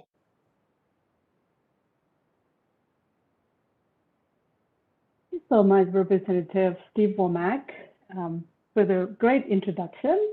Madam Chair, members of the committee, thank you so much for the opportunity to offer thoughts on the Runit Dome and the U.S. Nuclear Legacy in the Marshall Islands. I am the Executive Director for the Arkansas Coalition of Marshallese, responsible for the overall operation of the organization. One of my roles as the lead of the organization is to understand and address the well-being, strengths, and the challenges that the Marshallese community faces in Arkansas. I'm also a U.S. military veteran who proudly served during the Operation Enduring Freedom in Afghanistan. Being part of the strongest security force that protects the Marshall Islands and the other freely associated countries was the greatest accomplishment I pursued as a young woman. At no time did I ever question my decision to be part of the U.S. military because I was taught to think of the Americans as our friends, allies, and families. This unique friendship through the Compact of Free Association outlines the mutual symbiotic relationship between the United States of America and the Republic of the Marshall Islands, which permits Marshallese and the other Compact of Free Association citizens to travel to the United States without any need for COFA or limitation of stay. American citizens are also afforded the same visitation freedom to the COFA nations. It was later in my military career that I came to learn and better understand the crucial role of the Marshall Islands to the U.S. national security and the rest of the free world. The Ronald Reagan Ballistic Missile Defense Test Site located on Kwajalein Atoll is a strategic site used to test cutting-edge radar systems, develop missile interceptors, and advanced space surveillance and satellite tracking, all of which provide defensive security shields to the United States from foreign powers. A vast body of the ocean is controlled by the United States for military purposes. The rate of enlistment and representation of Marshall Islanders and other COFA Islanders to the United States military per capita is higher than many U.S. states, affirming the sacrifice the small island nation's sons and daughters contribute to the U.S. security and the security of the free world. The people of the Marshall Islands continue to provide their land, their ocean, and their people for the protection of the United States. The perilous impact of the U.S. nuclear testing operations post-World War II has come at tremendous cost to the citizens of the Marshall Islands and has left permanent scars physically, environmentally, mentally, and historically. The ramification has caused massive damages resulting in intergenerational trauma, heightened fear, and increased mistrust within the Marshallese community of U.S. involvement and intentions. I live with these folks in the Ozark Mountain of Northwest Arkansas, and many are direct descendants of nuclear victims who have shared their personal stories of displacement and how their nuclear legacy has impacted their homes, food supplies, and their everyday lives. These victims and these families had to relearn how to survive on different islands, and generations later, many are still looking for a permanent home. It is only right and imperative that the United States should examine and seriously evaluate the need for a relocation program for the affected islanders. This should be dealt as a priority and should acknowledge that the pathway to naturalization and citizenship should also be part of the relocation plan. We are engulfed with complicated immigration issues that seem simple on the surface, yet the root cause is much more complex due to compliance protocols that comes with programs such as the e-verification that the United States put into its administrative policies. These practices are not coherent and contradict the purpose of the Compact of Free Association. They are designed to address the general immigration classification, but fail to address the migrant with non-immigrant status as it relates to the Marshallese and other COFA islanders. One example of this issue is the replacement of the I-94 form. This is an issue that almost cost a livelihood of a hardworking single mother like Stephanie Takamura, who incurred a medical bill of $200,000. She was informed that her I-94 did not match her passport, and without the replacement, she wouldn't be able to apply for Medicaid. These irregularities in policies thus isolate the community and disconnect the people from access to resources, including housing, employment, healthcare, and other simple things, just as getting a driver's license and renewing their identification cards. It was only through the reality of the COVID-19 pandemic and the inherent difficulties of challenges that the U.S. government realized that the need to restore Medicaid program was necessary. In fact, the Medicaid program was part of the Compact of Free Association, should have never been taken away from the COFA citizens. We are 25 years too late to help community members like Lisa, who is battling a thyroid tumor cases for many years. Like many other Marshallese, Lisa's medical bill of $21,000 has caused her to pay higher interest rates. People with similar situations like Lisa's will never have a chance to reach their full potential economics. Thank you so much, and thank you again for the opportunity. Thank you very much, Ms. Leyland. We would now like to introduce Ms. Ray Moss-Christian. She is the chair of the Marshall Islands National Nuclear Commission, and we'd like to recognize you for your testimony. Thank you, Chairwoman Porter, Ranking Member Gosar, and distinguished members of the subcommittee. It's an honor to testify before you as the chair of the National Nuclear Commission and as a Marshallese American addressing outstanding U.S. nuclear testing issues in the Marshall Islands. I carry the trauma of the nuclear tests through my late mother, who, like many Marshallese people, was downwind of the Castle Bravo test at Bikini Atoll when she was a young girl. She was exposed to radiation, but her community was not evacuated, nor were other mid-range atolls that were also exposed. Through my mother's absence and the experience that she shared with me, I continue to learn both about the scope and the extent of damages caused by that memorable bomb test on March 1st, 1954, and the other 66 nuclear weapon detonations. I am among the new generation of Marshallese representatives, speaking to a new generation of U.S. lawmakers and a new generation of global politics, discussing the impact that the U.S. nuclear weapons testing program in the Marshall Islands that ended more than 6 decades ago still has on our lives. We need action. I am here to state the case for action and for a fuller measure of cooperation, trust, and justice than has characterized the past 3/4 of a century. My testimony today is a continuation of past testimonies by Marshallese leaders from Bikini, Enewetak, Rongelap, and Utrecht atolls, whose communities experienced the brunt of the harm from the nuclear tests. I would like to submit links to some of those past testimonies for the record of this hearing, as they clearly outlined the scope of damages to our islands and to our health. The U.S. nuclear testing program aimed to enhance the security of the United States and its allies, but it continues to create insecurity for people in the Marshall Islands. Many of our islands remain unsafe for resettlement and are in need of remediation. People are facing health challenges that we are ill-equipped to address. And we are at risk of our future generations, like my daughters, not having the knowledge about this part of their history that they'll need to address the problems they will inherit. These are intergenerational challenges that our leaders have been asking Congress to address for decades. A 2004 report by the U.S. National Cancer Institute estimated that an additional 500 cancer cases would emerge among Marshallese people exposed during the testing period, representing about 3.6% of the population at the time. That is a huge number in our small country. In proportional terms, it is as if fallout had created 6 million additional cancers in the United States. It is critical to note for this subcommittee that the U.S. federal government's principal agency for cancer research determines an excess of 500 cancers due to U.S. nuclear testing.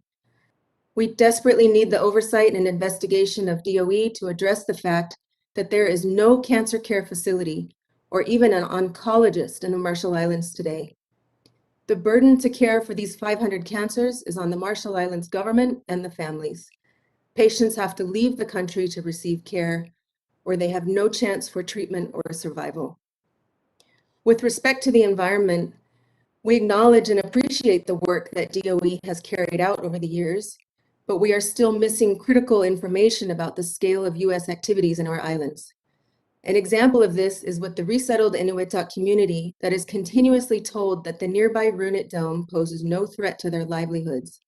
Yet some critical information was only recently revealed, or in some cases remains classified, such as the reports about biological and chemical weapons testing. I implore the subcommittee to help rectify this situation, starting with soliciting input from the Inuiatak community, as well as independent scientists, as the RMI does not have the ability to change the way DOE operates in our country.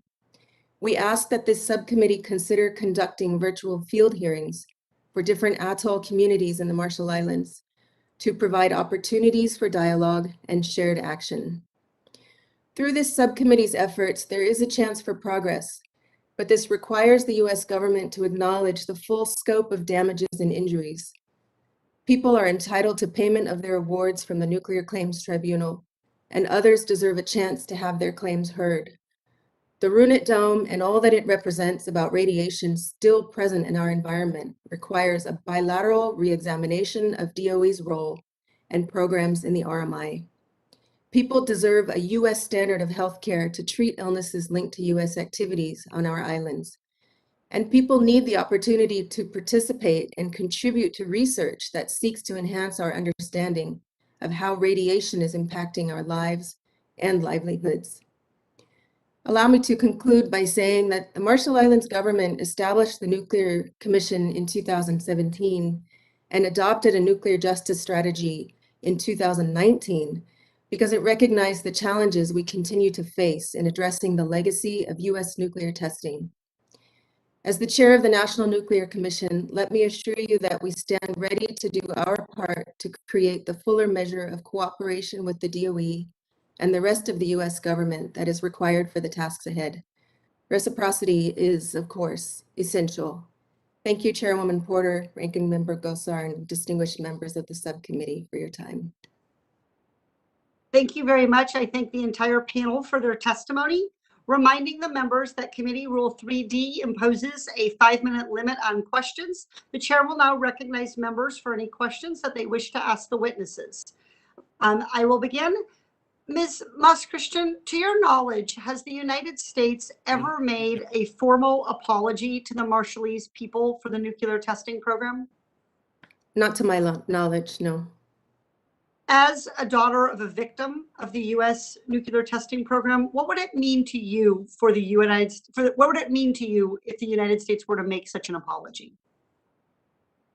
Well, I think an apology is a pathway. It's a start for healing to begin. It's a way for Marshallese to be recognized for the harms that took place, and maybe for a new dialogue to take place where the services that are needed so badly can be delivered. But I think the apology is a place to start that conversation.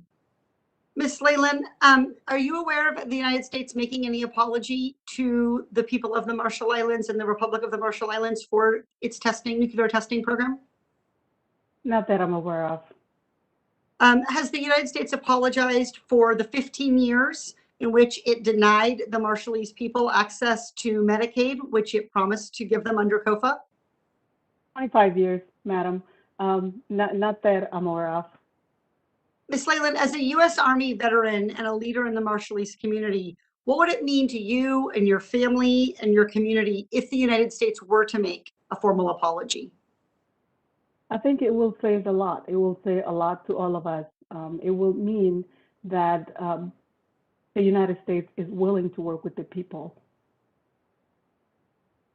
I find it interesting that in the testimony from some of our panel one witnesses, for example, Mr. Mori from the Department of Energy, he said in his testimony that the United States has recognized the effects of its testing and has accepted and acted on its responsibility to the people of the Marshall Islands. It's very hard for me to understand how we have recognized what we have done with this testing and how we have accepted and acted on responsibility if we haven't even issued an apology. And I agree with both of you that this apology is not enough, but it is a necessary and missing first step. And particularly an apology at this point would come at a very, very important time as our countries try to find ways to continue our important relationship. I'm now going to turn to Mr. Gosar for his questioning. I thank the gentlelady and to the gentlelady's point. I mean, we have issues about this very same process in regards to the RICA settlement and the administrative violation against southeastern Clark County and northwestern Mojave County in the downwinders dispute. So, I mean, this is something that needs to be drawn to attention. So from that standpoint, you have my support and agreement there. Mr. Chang, thank you for testifying before the subcommittee today. I look forward to discussing the important role the Marshall Islands play in the United States defense planning. Can you explain why the Marshall Islands are considered strategically advantageous of a position for the United States to have a presence?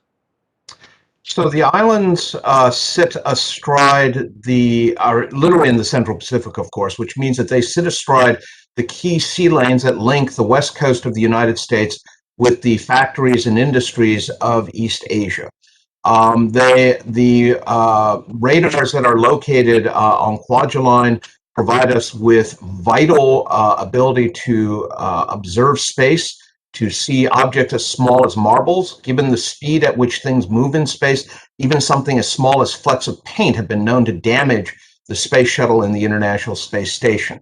And finally, those radars also provide a vital capacity to track American missile tests and also provide us with some measure of, again, missile-related early warning as well as space-related early warning. Well, I like the fact that you just went into my second question. So it's about China's attempts to expand their influence in the Pacific. How are the Chinese currently challenging our security in the Pacific region?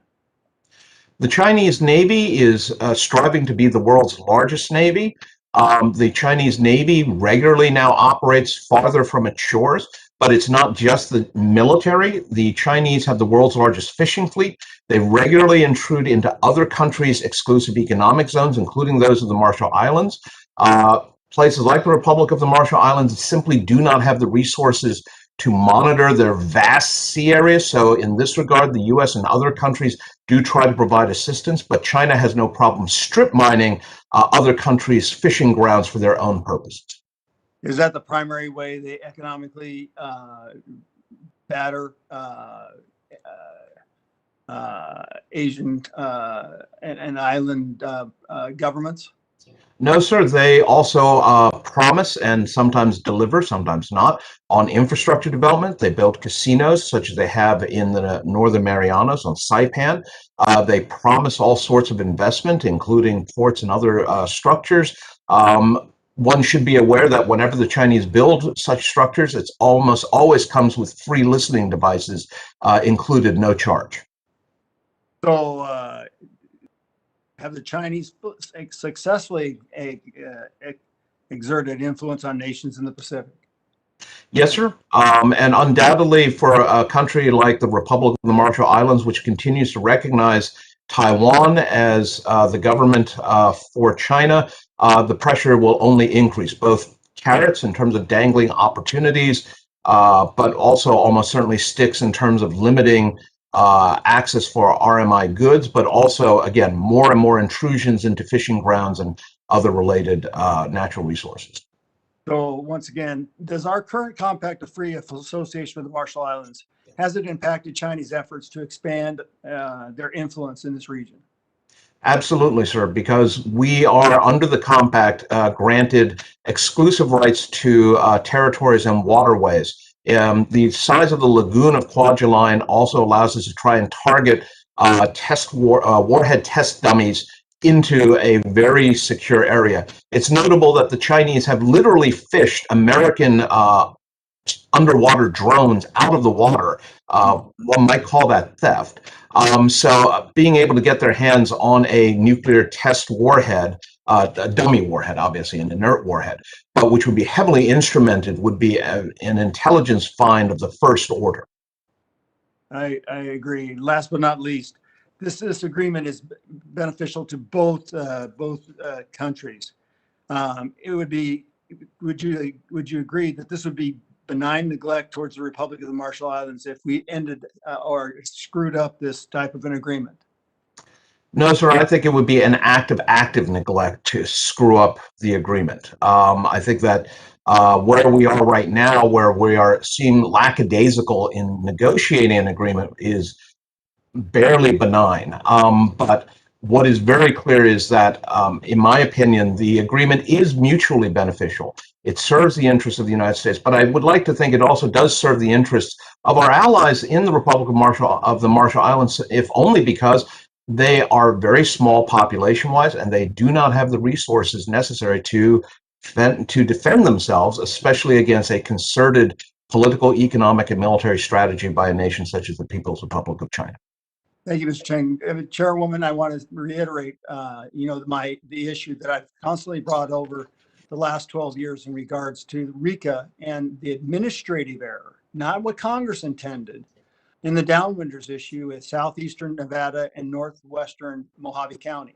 It's an issue that still boggles people's minds that we have to add more money to an already an account that still exists just for people to petition to actually get compensation. So I feel the pain in regards to the people from the Marshall Islands. This is something that can be rectified very easily. And I thank you for your indulgence. Very much, Mr. Gosar. I appreciate that. And sorry that the timer didn't reset. We made sure we gave you your full 5 minutes, and I appreciate your patience with that. I'd now like to recognize the gentlelady from New York, Ms. Velasquez, for 5 minutes. Thank you, Chairwoman, for holding this important hearing. Foreign Minister Kasten Nemra, can you please give the members of the committee an update on the negotiations on the Compact of Free Association? Yes, thank you for the question. At the moment, there's not been much progress to date. Last formal meeting was back in December under a previous Trump administration. And knowing that the new administration was coming on board, we've been somewhat anticipating to resume anytime soon. But to date, there's not been an official meeting of such. And in your professional experience, what should be the framework for these negotiations? What needs to be addressed? Well, in our view, we hope to first, have a broad understanding on what needs to be discussed, and then that will allow us to really commence constructively. Last rounds last year didn't really progress rather well because the agenda was more or less fixed and established before us without allowing us the opportunity to bring another issue for the talks. Okay, so do you expect for the U.S. government or any agency from the federal government to meet with community leaders or with anyone from your government to get feedback on this negotiation, on how the negotiation should be conducted? I'm not aware of such. If that was ever conducted, I'm not aware of it. Okay, so as this hearing has shown, the people from the U.S. territories have suffered tremendously from the result of their islands being used as military testing sites. In Vieques, Puerto Rico, I am a Puerto Rican American, so I protested the testing sites in Vieques, Puerto Rico. And in Vieques, the cancer rate is 127% higher than on the mainland. So, Foreign Minister, don't you think the Marshallese should be financially compensated for the healthcare challenges they face as a result of nuclear testing? Shouldn't fair compensation be included as part of the compact of free association negotiations? Yes, I totally agree with you, madam. Yes, I do. Thank you, Madam Chair. I yield back. Much. The chair now recognizes the gentleman from Texas, Mr. Gohmert, for 5 minutes. Okay, thank you, Madam Chair, and thank you to the witnesses, and especially Minister Nimra. We really appreciate your being here. I wanted to ask Mr. Chang, you had said in your testimony, you used the term first island chain when discussing hypothetical conventional war with China. Mr. Chang, could you elaborate on what you mean by first island chain in that scenario? Yes, sir. The first island chain is a term often applied to the string of islands that begins with the Japanese home islands in the north, through Okinawa, the Senkakus, Taiwan, Philippines, down to Singapore.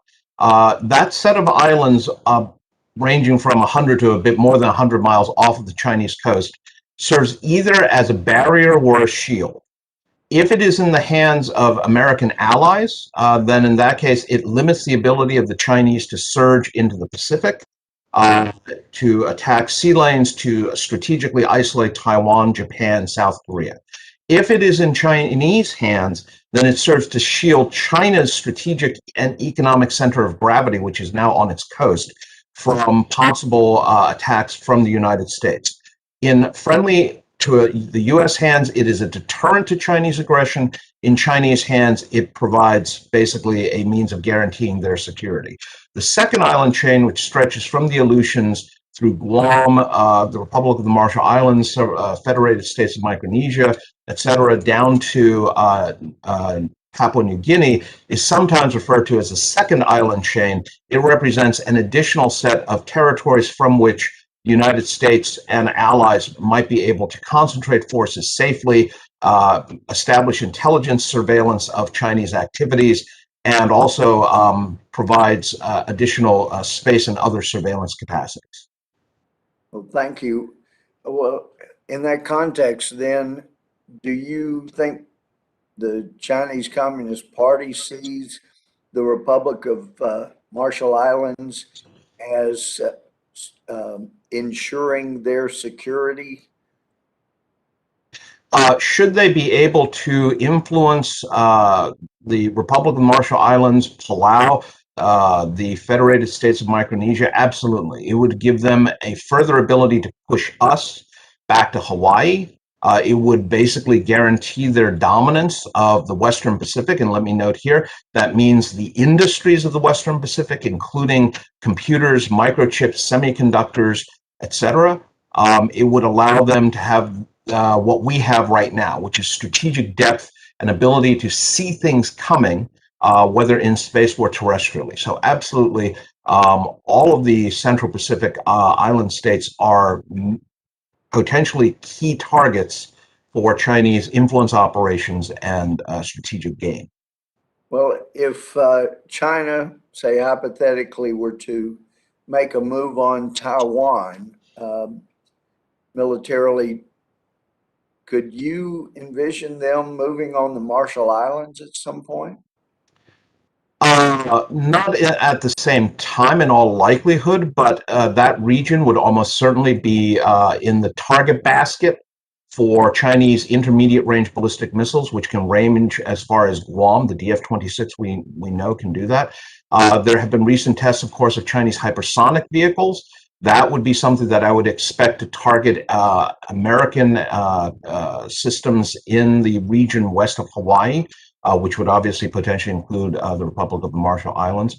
There would also be cyber and other efforts to terrorize and attack any state that did not basically align with the Chinese. See, well, let me ask, and this has been a matter of confusion, and my time is very short, but was there more radioactive damage to the Marshall Islands than to a combination of Hiroshima and Nagasaki?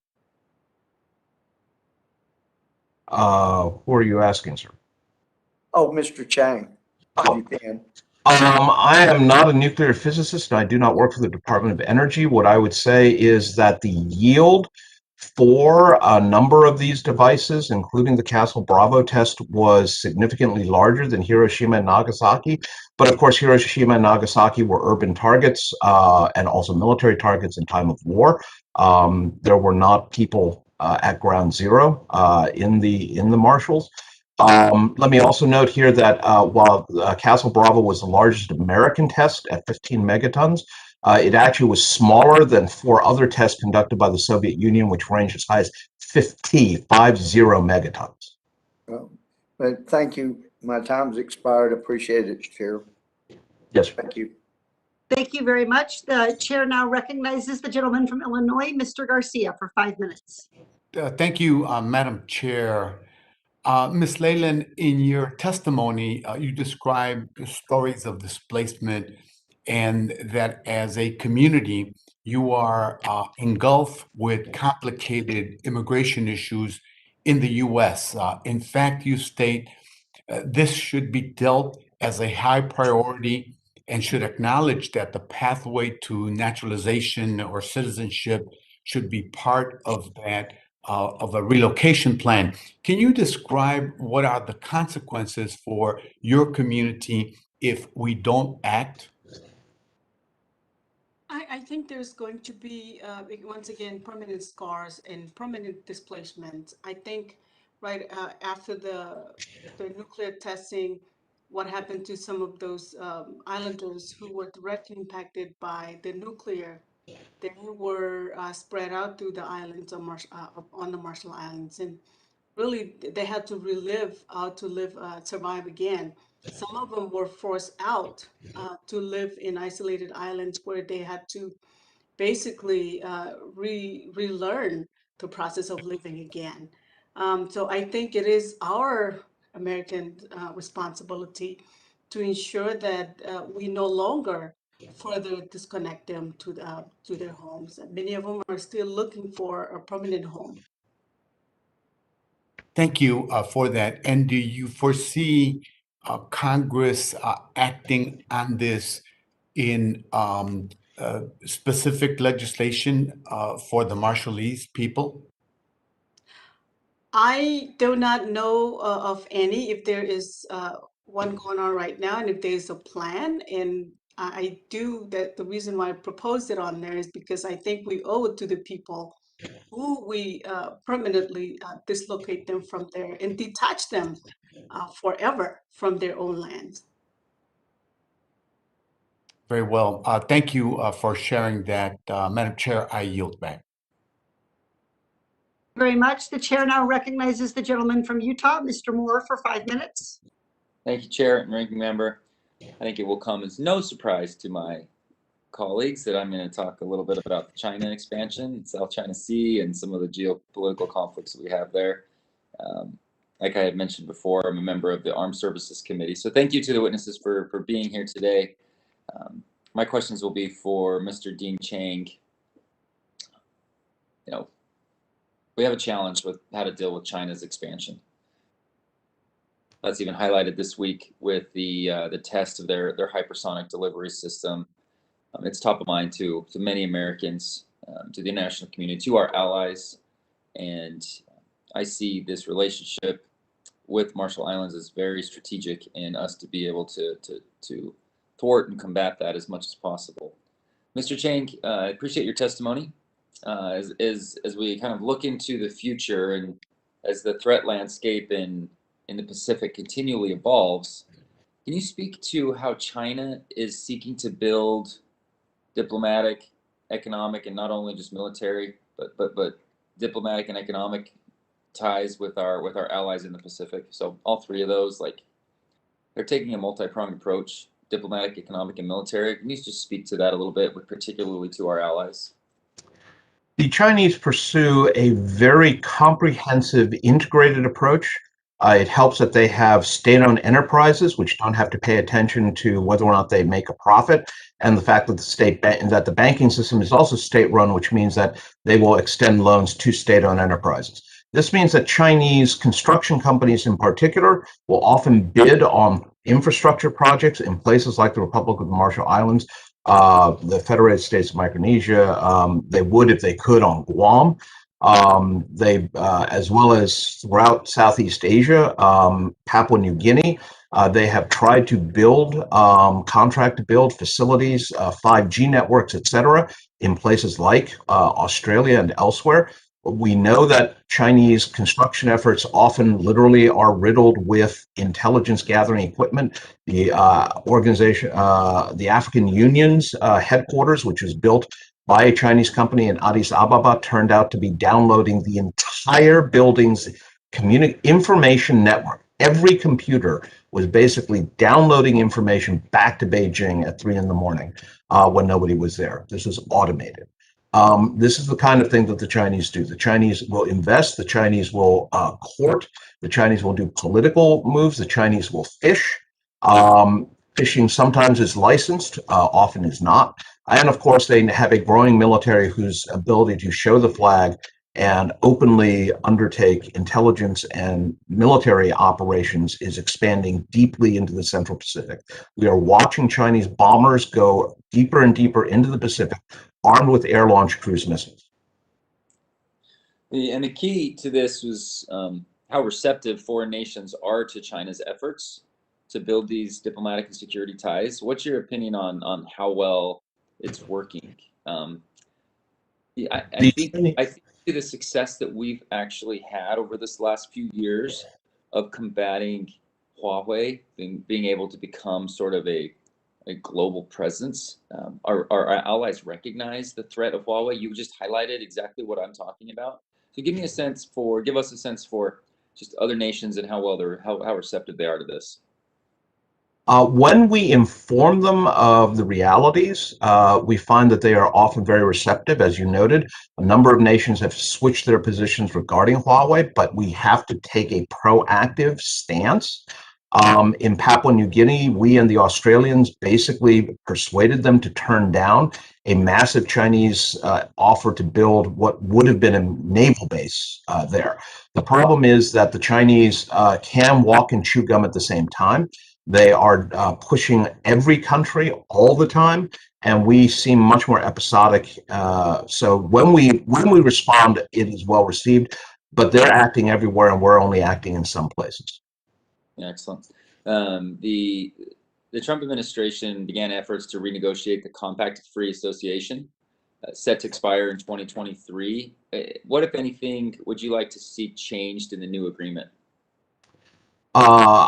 I think that one of the things that would be helpful, and we're seeing this at this hearing, would be a greater role for the State Department. It is, I am not a diplomatic historian, so I don't pretend to understand exactly why insular affairs housed in the Department of the Interior seems to have one of the leading roles. But if we are going to have an integrated, comprehensive response to Chinese efforts to dominate the Central Pacific, then that needs a greater role for the State Department, which would also mean better direct negotiations between ourselves and folks like the Foreign Minister from the Republic of the Marshall Islands.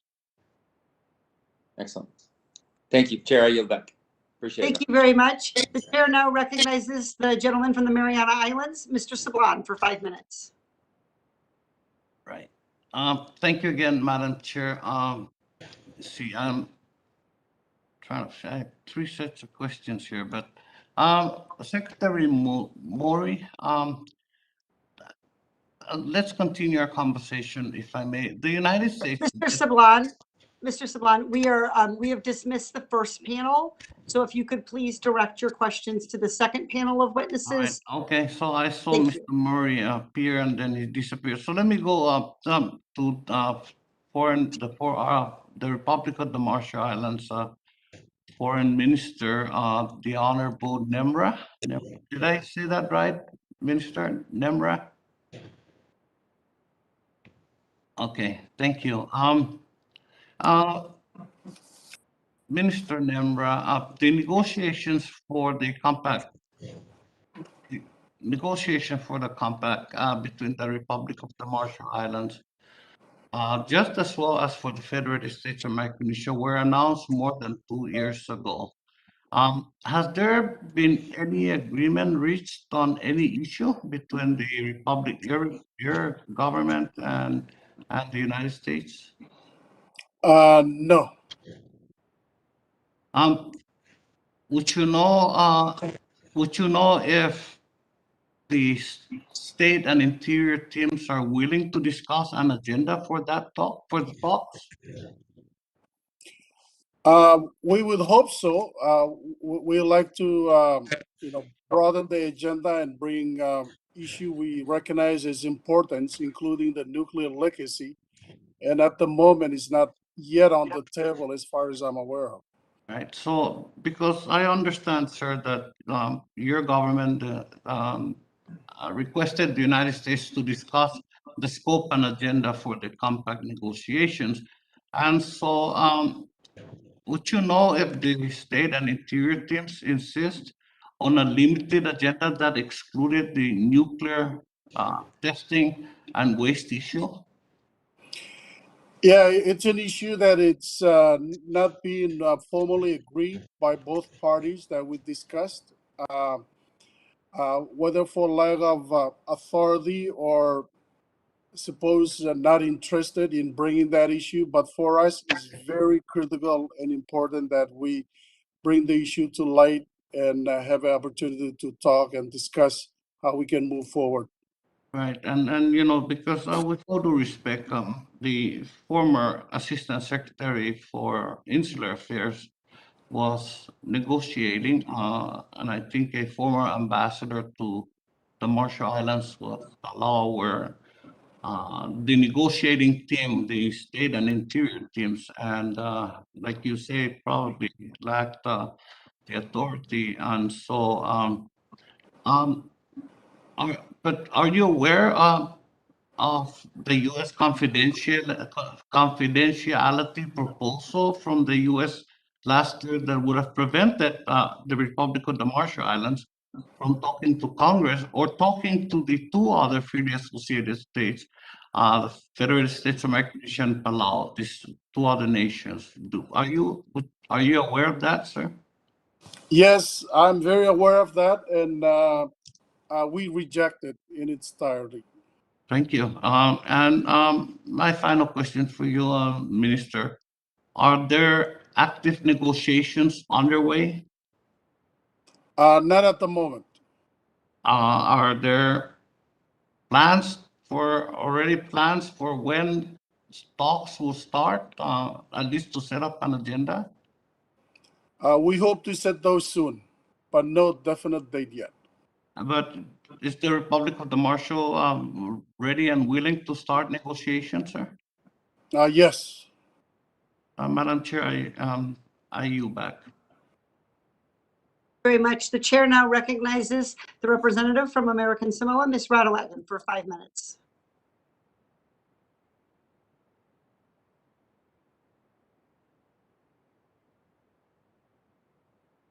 Thank you, Chairwoman Porter. I want to thank the second panel for also appearing today and for their testimonies. Ms. Moss Christian, in your testimony, you mentioned that many of your islands remain unsafe for resettlement. I couldn't even imagine losing a part of American Samoa's ancestral land and the damage it would do to our culture. Could you elaborate on the remediation necessary for these islands and some of the health challenges that the people of the Marshall Islands face?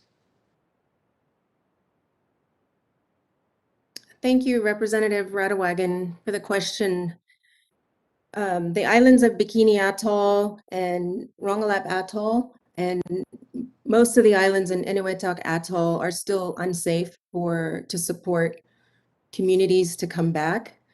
The remediation required for those islands was actually detailed in the Nuclear Claims Tribunal property damage awards that were given to those atoll governments. And those awards included remediation strategies and costs for those strategies.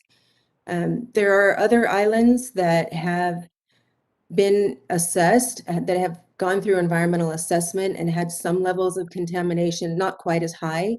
And then there are still some islands that have never had an environmental assessment. So there's a mixture of environmental status. Thank you, Madam Chairman. I yield back the balance of my time.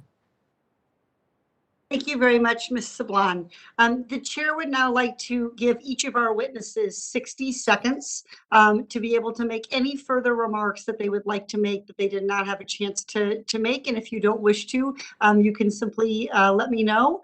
We'll start with you, Minister Kasten-Nemra. Thank you, Madam Chair Porter.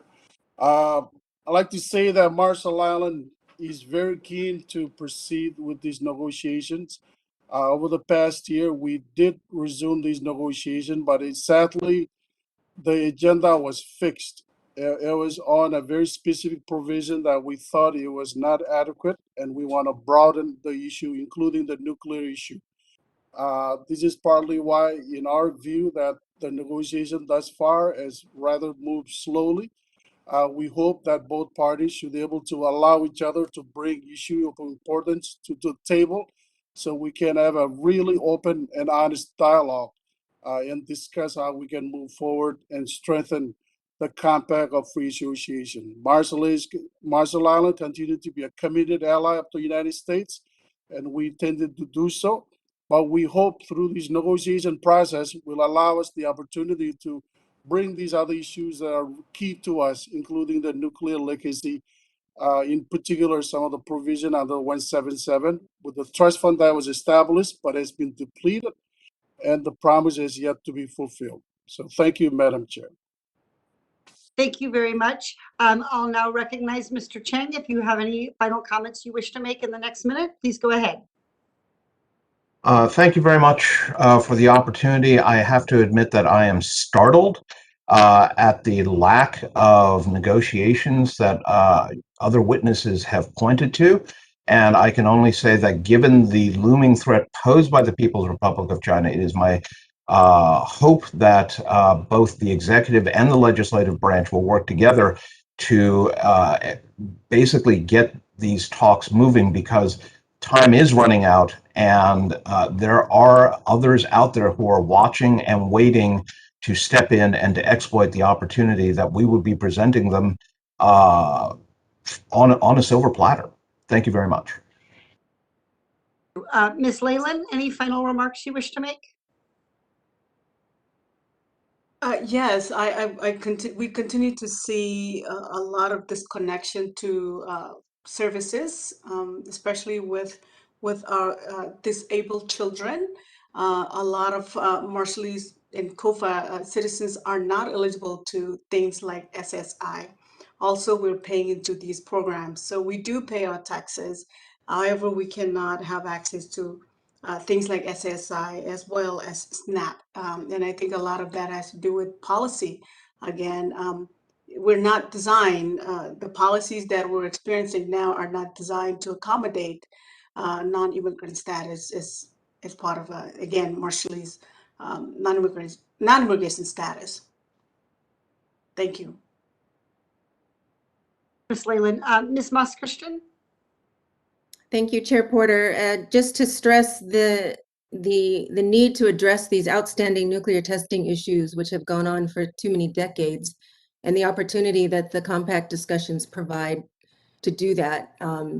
And to say that, just to reiterate the importance of connecting with the communities and to hearing the community's voices and concerns directly, especially those who have been displaced and remain displaced, and those who are battling health issues, but who are living with the nuclear legacy on a daily basis. So just to stress that cooperation and the community importance. Thank you. Yeah. Thank you very much. And I'm sorry, not a Mr. witness. Sablan? Can I just say an observation here, 20 seconds, please? Yes, sir. Yeah, just today's hearing, I see the two difference of how urgent our three witnesses on this panel, how urgent and serious they are about negotiating the compact, and how our earlier panels seem to have take this on in a rather, maybe not intentionally, but maybe for the lack of authority. Just do not take this matter as serious as these three former trust territory citizens are. I am a former trust territory citizen myself. And just that difference, we need to address this, because eventually this is going to go the way of the last Republic of Palau Compact, where it took Congress 8 years to approve. Madam Chair, I'm willing to work with you, whatever it takes, to get this negotiation moving for these people we need. Thank you very much. Absolutely. Mr. Gosar, if you wish to make a closing statement, I'm happy to recognize you or not, as is your preference, but I want to acknowledge my appreciation for your cooperation in having this hearing and an exceptional level of bipartisan cooperation and our commitment to working together on these issues. If you wish to make a closing statement, I would be happy to give you that time. Thank you very much, Madam Chairwoman. And I want to thank the gentleman, Mr. Sablan. I think that shows an urgency that we need to get to push this administration to finish up these negotiations and go to bat in good faith and goodwill. So I would suggest, this is just a suggestion to the chair, that a letter be formulated from the committee directing, the traffic, so to speak, and have the administration come back with answers to who's facilitating this, when is it going to be accomplished by, and who are all the people involved in these discussions, so that maybe we can push these negotiations to get done and set a precedent, for timely negotiations and fairness in the negotiations across the ocean to these countries. I think it's, we, in talking about the nuclear resolve in regards to RICA, we've been negligent over time. Like I showed in Nevada and Arizona, and constantly we've been pushed aside when it was an administrative error. That's why we have to have this oversight, to make sure that we follow through, make sure that those laws that we pass are enforced properly and that meet every detail that we decide to make. So I think I would join you in writing a letter to find that to this administration, timing, who's going to be responsible, and the importance of getting this negotiation taken care of and done in fairness and equity. So I want to thank you. The other thing I really want to stress, Chairwoman, is that, this meeting shows exactly why we need to start meeting in person. I really got to tell you, because the impact that these people have had and the difficulty that we've also had paramounts what we should be doing to make sure that we have direct face-to-face conversations, to make sure that we're forwarding the exertion that we need to see with the priority of the skill set that needs to come to an issue like this. So I thank you very much for bringing this forward. Thank you for all the participation from everybody. And with that, I yield back. Thank you very much. And, Mr. Castaneda, I want you to know that I don't know how much you have a chance to observe about United States politics, but when you have Representative Gosar and Representative Porter in strong agreement, I want you to take that as this best possible evidence that the United States Congress is going to work on a bipartisan basis to address the nuclear legacy and to make sure that we are setting these negotiations, setting the stage for the negotiations to go forward on the best possible way. The point of the hearing today was to examine why the United States is not willing to discuss the nuclear legacy with the Marshallese. We know it's not happening, and it does not is completely permissible and possible. The resistance is on the side of the United States government. And I think it's going to be very difficult for us to start the negotiations with regard to COFA and to hopefully extend COFA unless we act on the moral and national security imperative that we have to address that nuclear legacy. At today's hearing, we heard that the Department of Energy is sending letters with incorrect statements of fact, that the Department of Interior is potentially proceeding under a misinterpretation of the law, and that the Department of State's major participation in today's hearing was to tweet rather than to testify. And that is a recipe for failure. It is not what we owe our allies in the Marshall Islands, and it is not going to restore the United States to its role as a leader in the world, consistent with the goals of the Biden administration. And so I will take Mr. Gosar up on his offer to continue working on these issues. And I want to again thank each of our panelists, both in panel 1 and panel 2, for being with us today. I also want to remind everybody that the members of the committee may have some more questions for you. If we do, we'll ask you to respond to those in writing. Under Committee Rule 3.0, members of the committee must submit witness questions within 3 business days following the hearing, and we'll hold the hearing record open for 10 business days so that you can respond. If there is no further business, without objection, the subcommittee stands adjourned. Thank you. Thank you. Thank you. Thank you. Thank you.